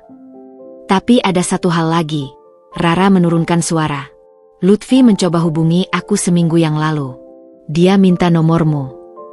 Kau tidak memberikannya, kan? Tentu tidak. Tapi dia bilang dia menyesal dan ingin kembali. Tawa getir meledak dari mulutku. Dia menyesal? Setelah menghabiskan semua uang kami? Setelah meninggalkan Mesya? Setelah menghancurkan hidup kami? Dint, tenang. Rara memegang tanganku. Aku sudah bilang padanya bahwa kamu dan Mesya sudah mulai bahagia dan tidak butuh dia lagi. Pekerjaan seharian kubuat dengan emosi berkecamuk. Lutfi menyesal? Setelah 6 bulan? Setelah uangnya habis dan pelakornya mulai sadar? Saat pulang kerja, keputusan akhirnya kubuat. Ra, lain kali dia menghubungimu, beri dia pesan ini. Kami sudah memaafkan, tapi tidak akan melupakan. Dan kami tidak butuh dia lagi. Malam itu, sambil meninabobokan Mesya yang kepanasan, aku merenungkan semuanya. Ibu, bisik Mesya setengah tidur. Tadi Mesya mimpi ayah pulang. Tapi wajahnya sedih sekali. Sudah, tidur saja, sayang. Besok masih sekolah. Tapi setelah Mesya tertidur, aku duduk di balkon, memandang langit malam. Apakah ini yang dinamakan karma? Lutfi yang dulu begitu percaya diri dengan pilihannya, kini datang merangkul meminta kembali? Satu pelajaran yang kupetik malam itu, kebahagiaan yang dibangun di atas penderitaan orang lain tidak akan pernah bertahan lama. Dan kini, Lutfi dan Fitri sedang memetik buah pahit dari pohon yang mereka tanam sendiri. Untuk pertama kalinya sejak mereka pergi, aku merasa damai. Bukan karena mereka menderita, tapi karena aku sadar bahwa kami, aku dan Mesya, tidak perlu membalas dendam. Kehidupan sudah membalasnya untuk kami. Hujan deras membasahi Jakarta sore itu. Aku dan Mesya baru saja tiba di rumah setelah berbelanja bulanan yang ketat. Budget terbatas membuat kami harus benar-benar memilih kebutuhan pokok saja. Saat aku sedang membereskan belanjaan, telepon berdering. Nomor tidak dikenal. Halo, kataku hati-hati. Dinda, suara di seberang sana terdengar parau dan asing. Ini Lutfi. Tubuhku langsung kaku. Mesya yang sedang mengeluarkan buku-buku dari tasnya menatapku penasaran. Siapa, Ibu? Tunggu sebentar, sayang, kataku sambil berjalan cepat ke kamar dan menutup pintu. Apa yang kau inginkan, Lutfi? Aku ingin bicara. Bisa kita ketemu? Setelah 6 bulan menghilang tanpa kabar? Setelah kau mengambil semua uang kami? Setelah kau meninggalkan Mesya yang terus bertanya di mana ayahnya? Untuk apa kita ketemu? Dinda, tolong. Aku dalam masalah besar. Suaranya terdengar putus asa. Fitri, dia. Masalahmu dengan Fitri bukan urusanku lagi. Kami sudah mulai hidup baru. Tapi Dinda, uangku habis. Mobil terpaksa kujual dengan harga murah. Fitri, dia. Suaranya terputus oleh isakan. Dia sering pulang malam, meninggalkanku sendirian di apartemen.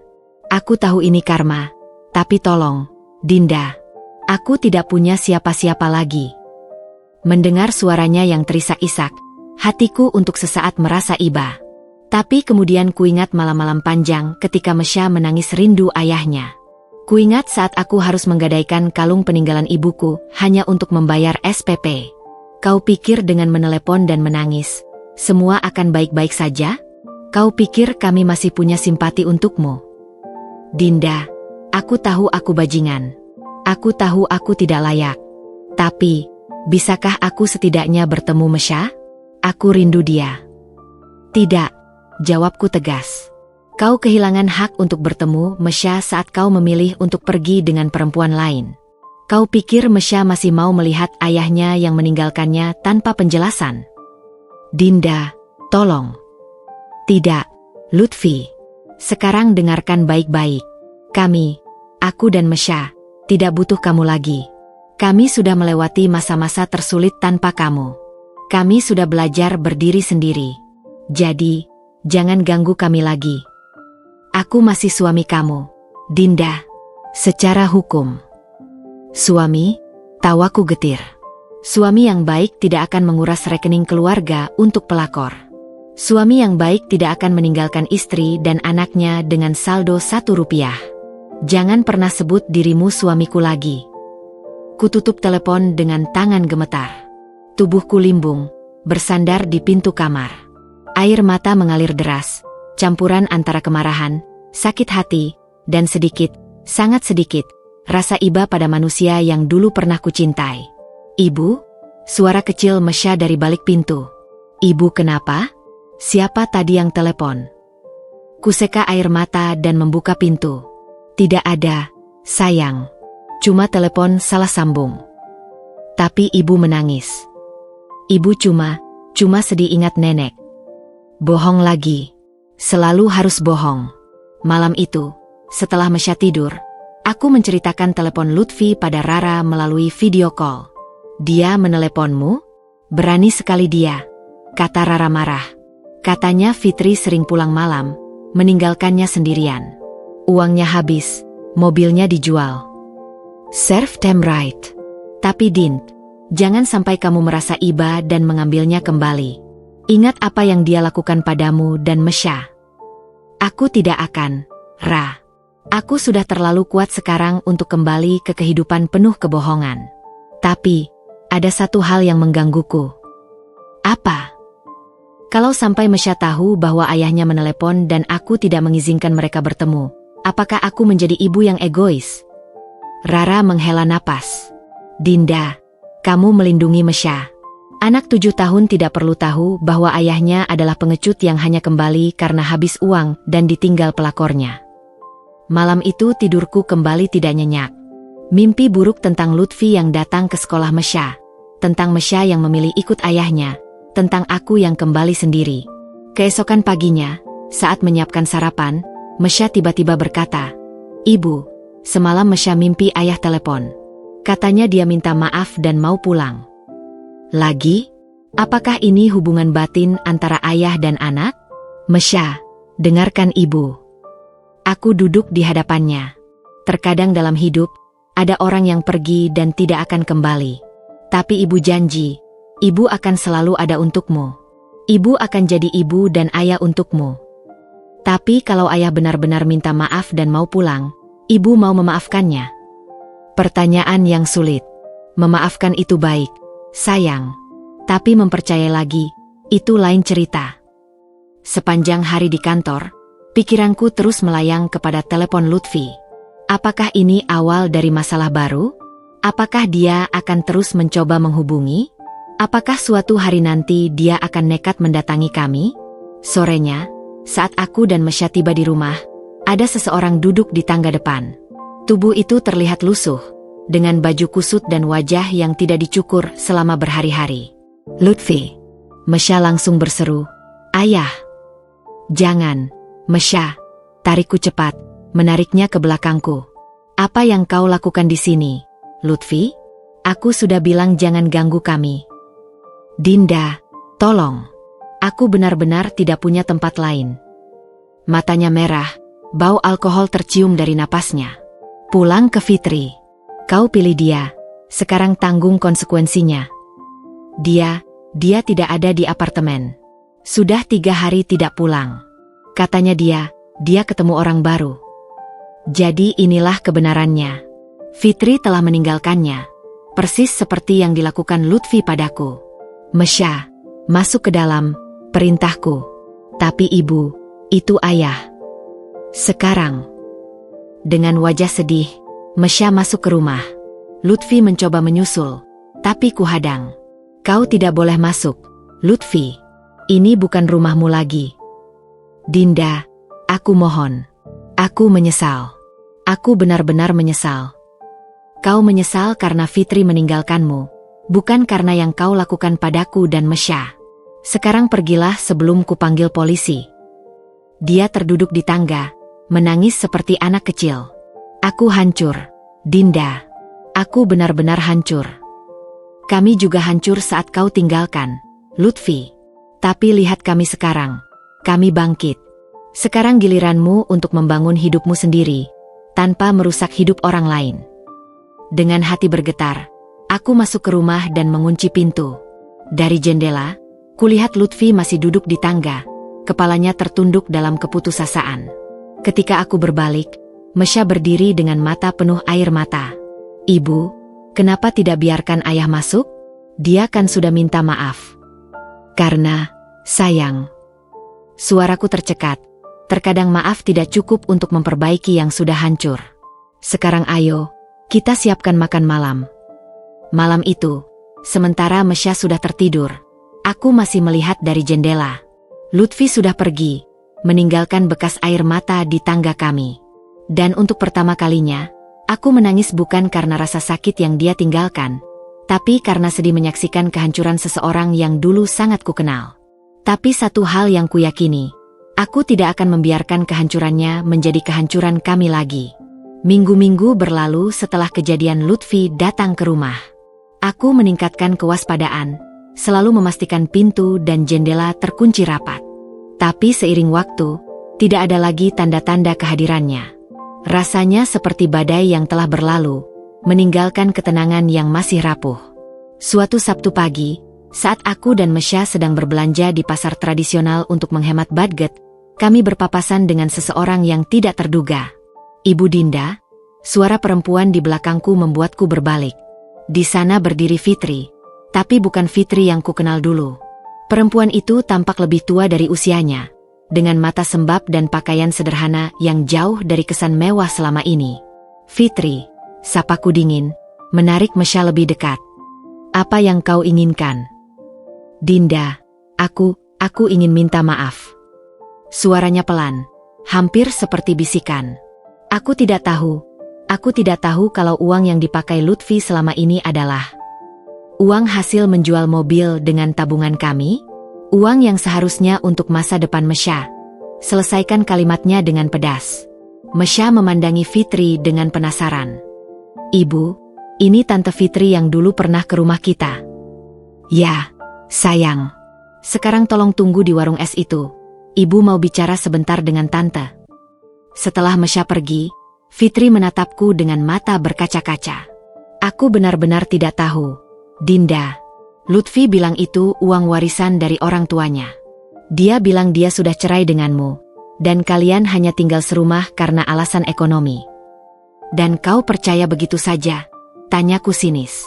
Tanpa konfirmasi padaku, tanpa bertanya pada orang lain. Dia sangat meyakinkan. Dan aku. Dia menunduk, aku tergiur dengan kehidupan mewah yang dia tawarkan. Dan sekarang? Setelah uangnya habis, kau baru sadar.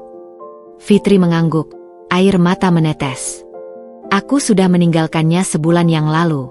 Hidup bersamanya ternyata tidak seperti yang dibayangkan. Setelah uang habis, sifat aslinya muncul.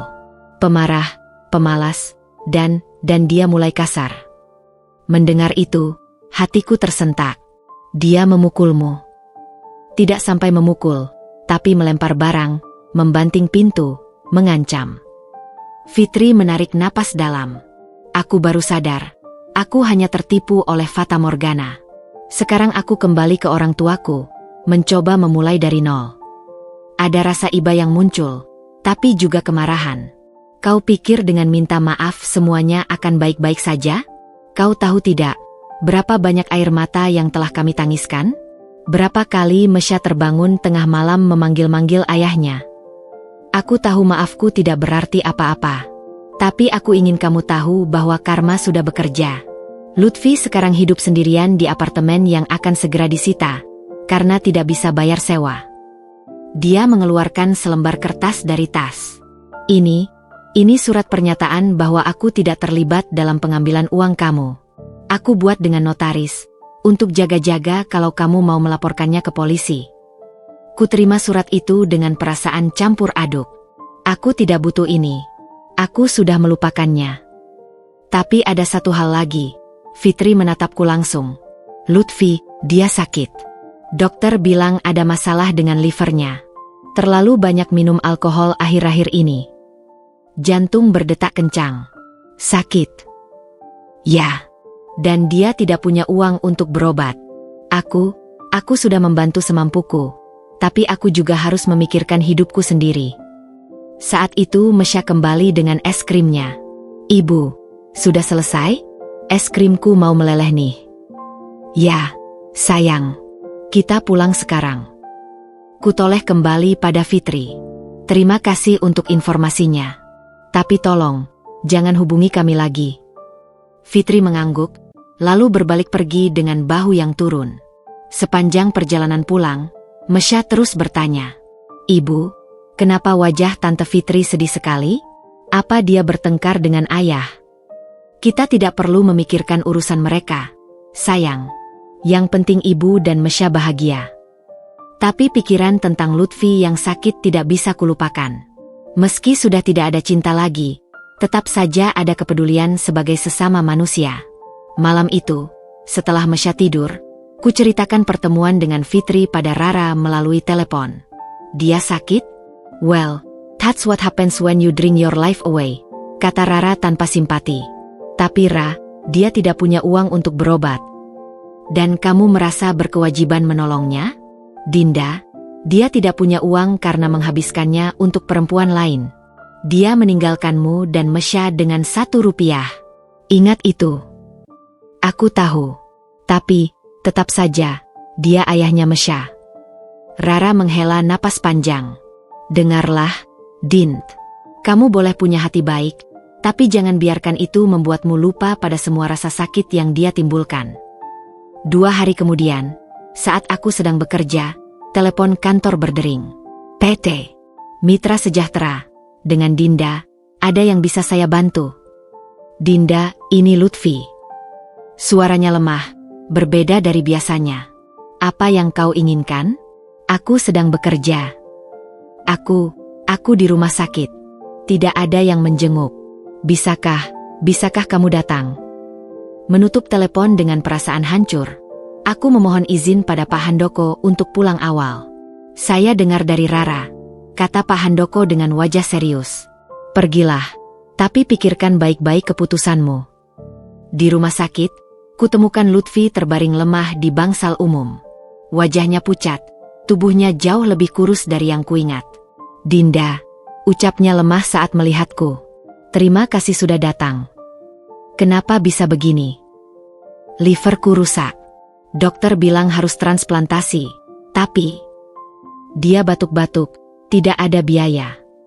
Duduk di samping tempat tidurnya, aku memandangi pria yang dulu sangat kucintai ini. Kini dia hanya bayangan dari dirinya yang dulu. Lutfi, aku tidak bisa membantumu secara finansial. Aku dan Mesya masih berjuang untuk hidup sehari-hari. Aku tahu, aku tidak minta uang. Aku hanya tidak ingin mati sendirian. Perkataannya membuat dadaku sesak. Kau punya keluarga?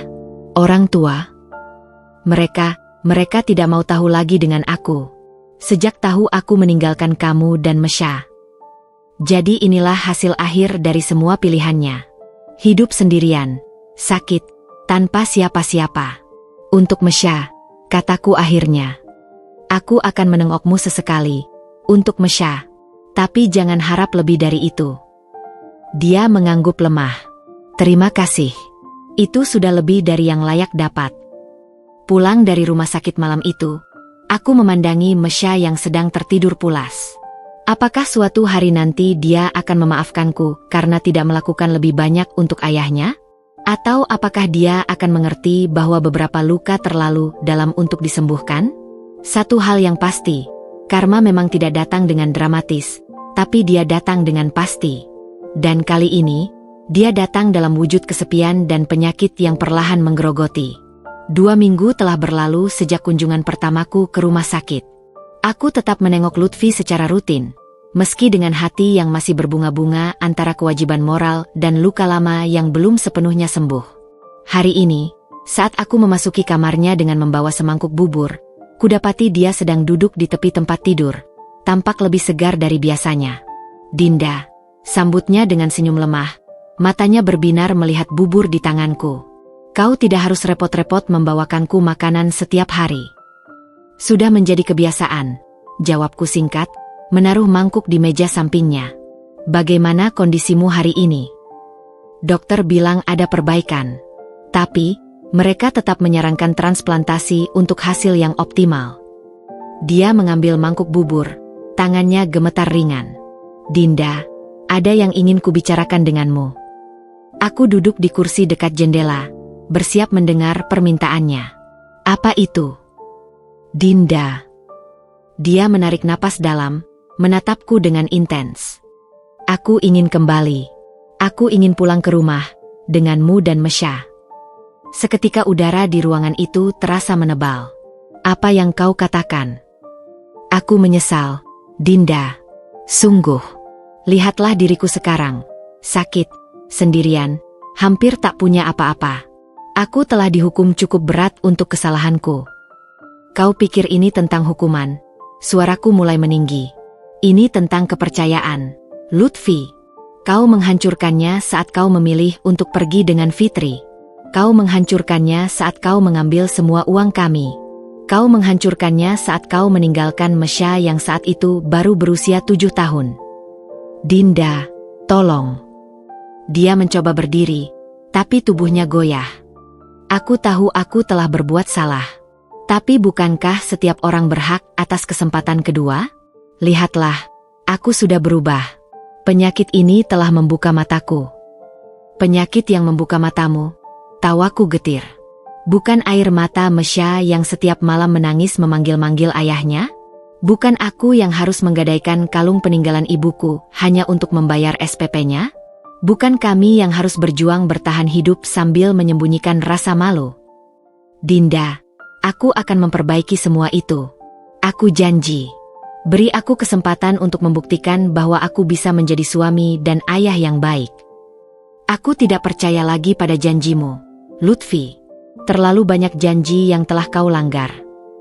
Dia meraih tanganku, tapi ku sentak menjauh.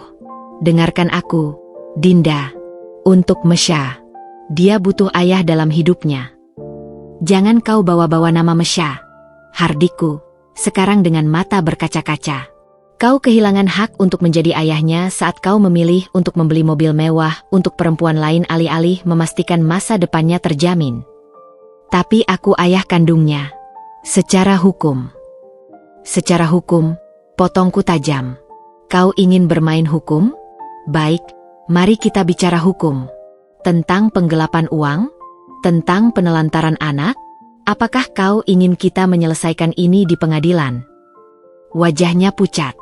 Dinda, jangan. Aku telah memberimu terlalu banyak pengertian, Lutfi. Aku mengunjungimu di sini, membawakanmu makanan, meski kau telah menghancurkan hidup kami. Tapi kau malah memanfaatkan kebaikanku untuk mencoba kembali ke kehidupan yang telah kau hancurkan. Dinda, aku mencintaimu. Aku selalu mencintaimu. Fitri, dia hanya pelarian dari kebosanan. Kebosanan? Suaraku nyaris tertahan oleh amarah. Kau menghancurkan keluarga karena bosan? Kau membuat anakmu menderita karena bosan? Kau meninggalkan kami dengan 1 rupiah karena bosan? Dia terdiam, menundukkan kepala. Aku tidak bermaksud. Aku hanya... Tidak, Lutfi. Cukup. Aku berdiri, mengambil tasku.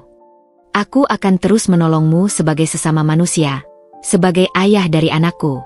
Tapi jangan pernah lagi kau usulkan untuk kembali. Itu kapal sudah lama berlayar. Dinda, tunggu, teriaknya saat aku berbalik menuju pintu. Kalau bukan karena kamu, tolong, izinkan aku bertemu Mesya. Aku rindu padanya. Aku berhenti, tanpa menoleh. Aku akan mempertimbangkannya. Tapi bukan sekarang. Dia masih terlalu kecil untuk memahami kekompleksan ini. Kapan? Ketika aku merasa dia cukup kuat untuk menerima kenyataan bahwa ayahnya adalah manusia biasa yang bisa berbuat salah. Bukan sekarang. Kulempar pandangan terakhir padanya. Seorang lelaki yang terbaring lemah, penuh penyesalan, tapi mungkin sudah terlalu terlambat. Perbaiki dirimu dulu, Lutfi. Untuk dirimu sendiri, bukan untuk kami. Pulang dari rumah sakit, aku menangis sepanjang perjalanan. Bukan karena ingin menerimanya kembali, tapi karena sedih menyaksikan betapa manusia bisa jatuh begitu rendah, dan betapa penyesalan selalu datang terlambat. Sampai di rumah, Mesya sudah menungguku dengan wajah cemas. Ibu, dari mana? Kenapa wajah ibu merah? Aku, dari menjenguk seseorang yang sakit. Siapa? Kenapa ibu tidak ajak Mesya? Akan ibu ajak suatu hari nanti, sayang. Tapi sekarang, dia masih terlalu sakit untuk dikunjungi anak kecil. Mesya memelukku erat. Ibu jangan sedih ya. Nanti kalau Mesya sudah besar, Mesya yang akan jaga ibu. Tidak akan biarkan ibu sedih lagi. Pelukan hangatnya seperti penyembuh bagi luka yang masih terus berdarah. Di balik semua kepedihan ini, Satu hal yang tetap benar, selama kami masih bersama, selama masih ada cinta antara ibu dan anak, kami akan terus bertahan. Malam itu, sebelum tidur, kuangkat telepon dan mengirim pesan pada Lutfi. Aku akan membawa Mesya menjengukmu minggu depan. Tapi ingat, ini hanya untuk kebaikan Mesya. Jangan beri dia harapan palsu. Balasannya datang cepat. Terima kasih. Aku janji tidak akan mengecewakannya lagi. Tapi bagiku, janji-janji itu sudah tidak berarti apa-apa lagi. Yang penting sekarang adalah Mesya, dan memberinya kesempatan untuk memahami bahwa kehidupan tidak selalu hitam putih, dan bahwa manusia, termasuk ayahnya, bisa melakukan kesalahan besar. Tapi satu hal yang tetap kuyakini, memaafkan itu baik, tapi melupakan adalah kemewahan yang tidak bisa kami ambil risiko. Minggu pagi yang cerah. Aku dan Mesya bersiap untuk kunjungan pertama ke rumah sakit menjenguk Lutfi. Mesya tampak gugup sekaligus antusias, berkali-kali bertanya apakah penampilannya sudah rapi, apakah hadiah gambar yang dibuatnya untuk ayahnya sudah cukup bagus. Ibu, apa ayah akan suka dengan gambarku? Tanyanya untuk kesekian kali, memegang kertas gambar yang dia warnai dengan sangat hati-hati, gambar 3 orang sedang berpegangan tangan di bawah matahari. Tentu saja, sayang. Ayah pasti sangat menyukainya. Kubetulkan pita di rambutnya, berusaha menyembunyikan kegelisahan sendiri. Perjalanan ke rumah sakit terasa panjang dan menegangkan. Apa yang akan terjadi? Bagaimana reaksi Mesya melihat ayahnya dalam kondisi sakit? Apakah Lutfi akan menepati janjinya untuk tidak memberi harapan palsu? Saat kami tiba di pintu kamar, kudengar suara perempuan dari dalam.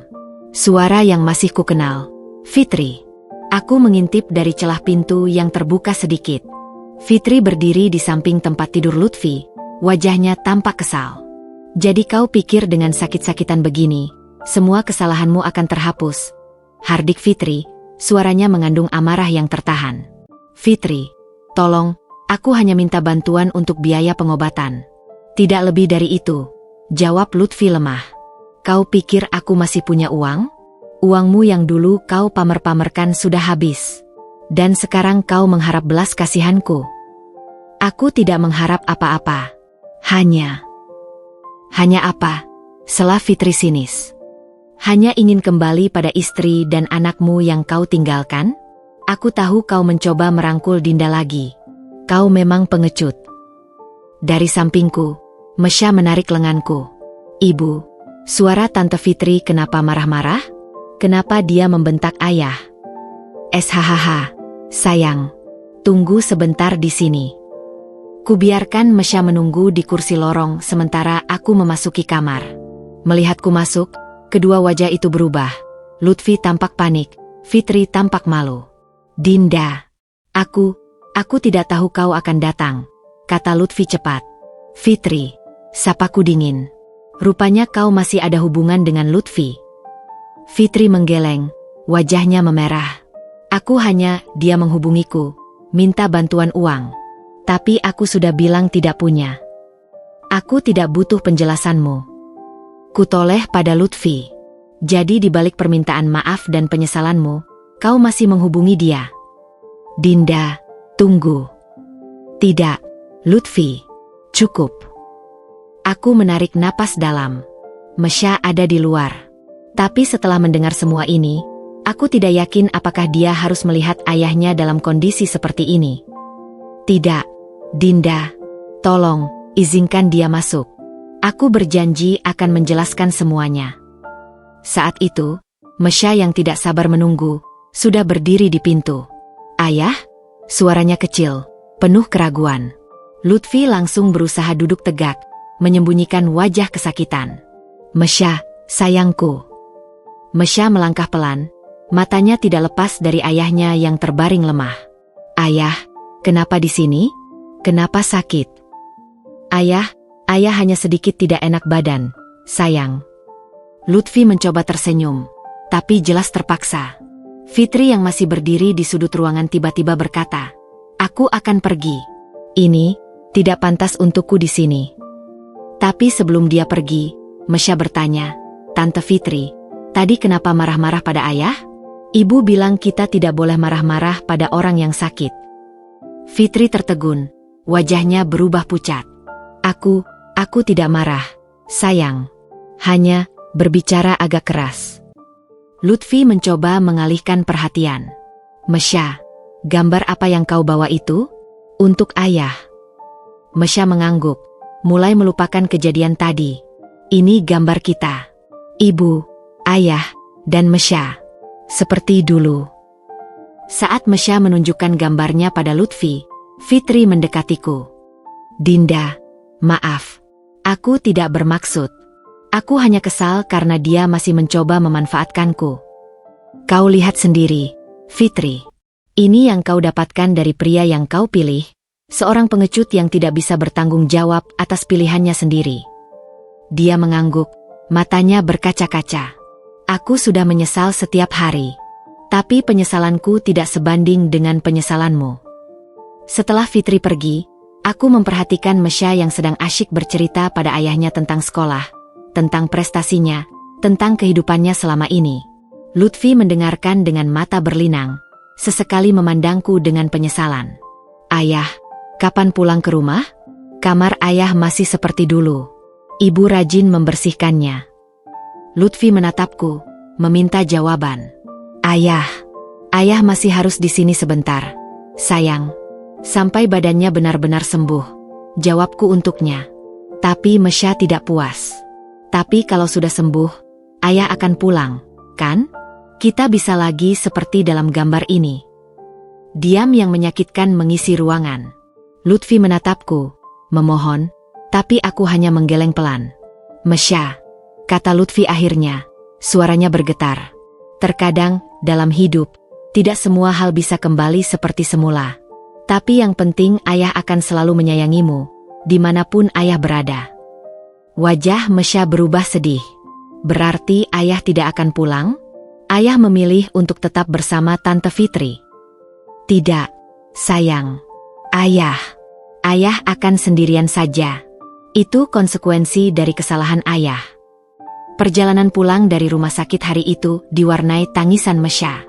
Untuk pertama kalinya, dia memahami bahwa ayahnya tidak akan pernah kembali ke pangkuan keluarga. Ibu, jadi selama ini ibu bohong? Ayah tidak akan pulang? Ayah memilih untuk tidak bersama kita. Bukan begitu, sayang. Terkadang, ada hal-hal yang sudah rusak tidak bisa diperbaiki lagi. Tapi yang pasti, ibu akan selalu ada untukmu. Selamanya. Malam itu, sambil menenangkan Mesya yang tertidur dengan wajah masih basah oleh air mata, ku terima pesan dari Lutfi. Terima kasih untuk hari ini. Aku tahu aku tidak layak, tapi melihat Mesya, itu sudah lebih dari yang kuharapkan. Aku akan berusaha menjadi lebih baik, untuk diriku sendiri. Kubalas singkat, lakukanlah. Untuk Mesya. Dan untuk Fitri, yang juga mengirim pesan permintaan maaf. Aku memaafkanmu. Tapi mari kita jalani hidup masing-masing sekarang. Tidur malam itu datang dengan perasaan lega. Kebenaran mungkin pahit, tapi lebih baik daripada kebohongan yang berlarut-larut. Mesya akhirnya tahu, dan meski sakit, dia akan belajar bahwa kehidupan tidak selalu berjalan sesuai harapan. Dan aku belajar bahwa memaafkan itu perlu, bukan untuk mereka, tapi untuk ketenangan diriku sendiri. Tapi memaafkan tidak harus berarti melupakan, apalagi mengulangi kesalahan yang sama. 2 tahun telah berlalu sejak kunjungan terakhir kami ke rumah sakit. Musim hujan kembali tiba, tetapi kali ini membawa kedamaian, bukan badai. Aku duduk di teras rumah kami yang baru, lebih kecil, tapi penuh kenangan indah yang kami bangun bersama. Mesya, kini berusia 9 tahun, sedang asyik mengerjakan PR di meja makan, sesekali bertanya padaku tentang pelajaran matematikanya. Ibu, soal yang ini susah. Bisa bantu Mesya? Aku mendekat, memandangi soal pecahan yang sedang dikerjakannya. Lihat, sayang. Ibu ajari caranya. Senyum kecil mengembang di bibirku. Betapa kehidupan telah berubah. Dari seorang istri yang terpuruk, kini aku menjadi manajer di perusahaan Pak Handoko. Dari ibu yang harus menggadaikan kalung untuk biaya sekolah, kini aku bisa menabung untuk pendidikan tinggi Mesya. Ibu, besok kan hari ulang tahun Mesya. Apa kita tetap akan makan malam di restoran favorit kita berdua? Tentu saja.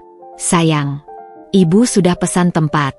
Tapi ada satu hal yang ingin ibu bicarakan denganmu. Mesya menatapku penuh perhatian. Apa, ibu?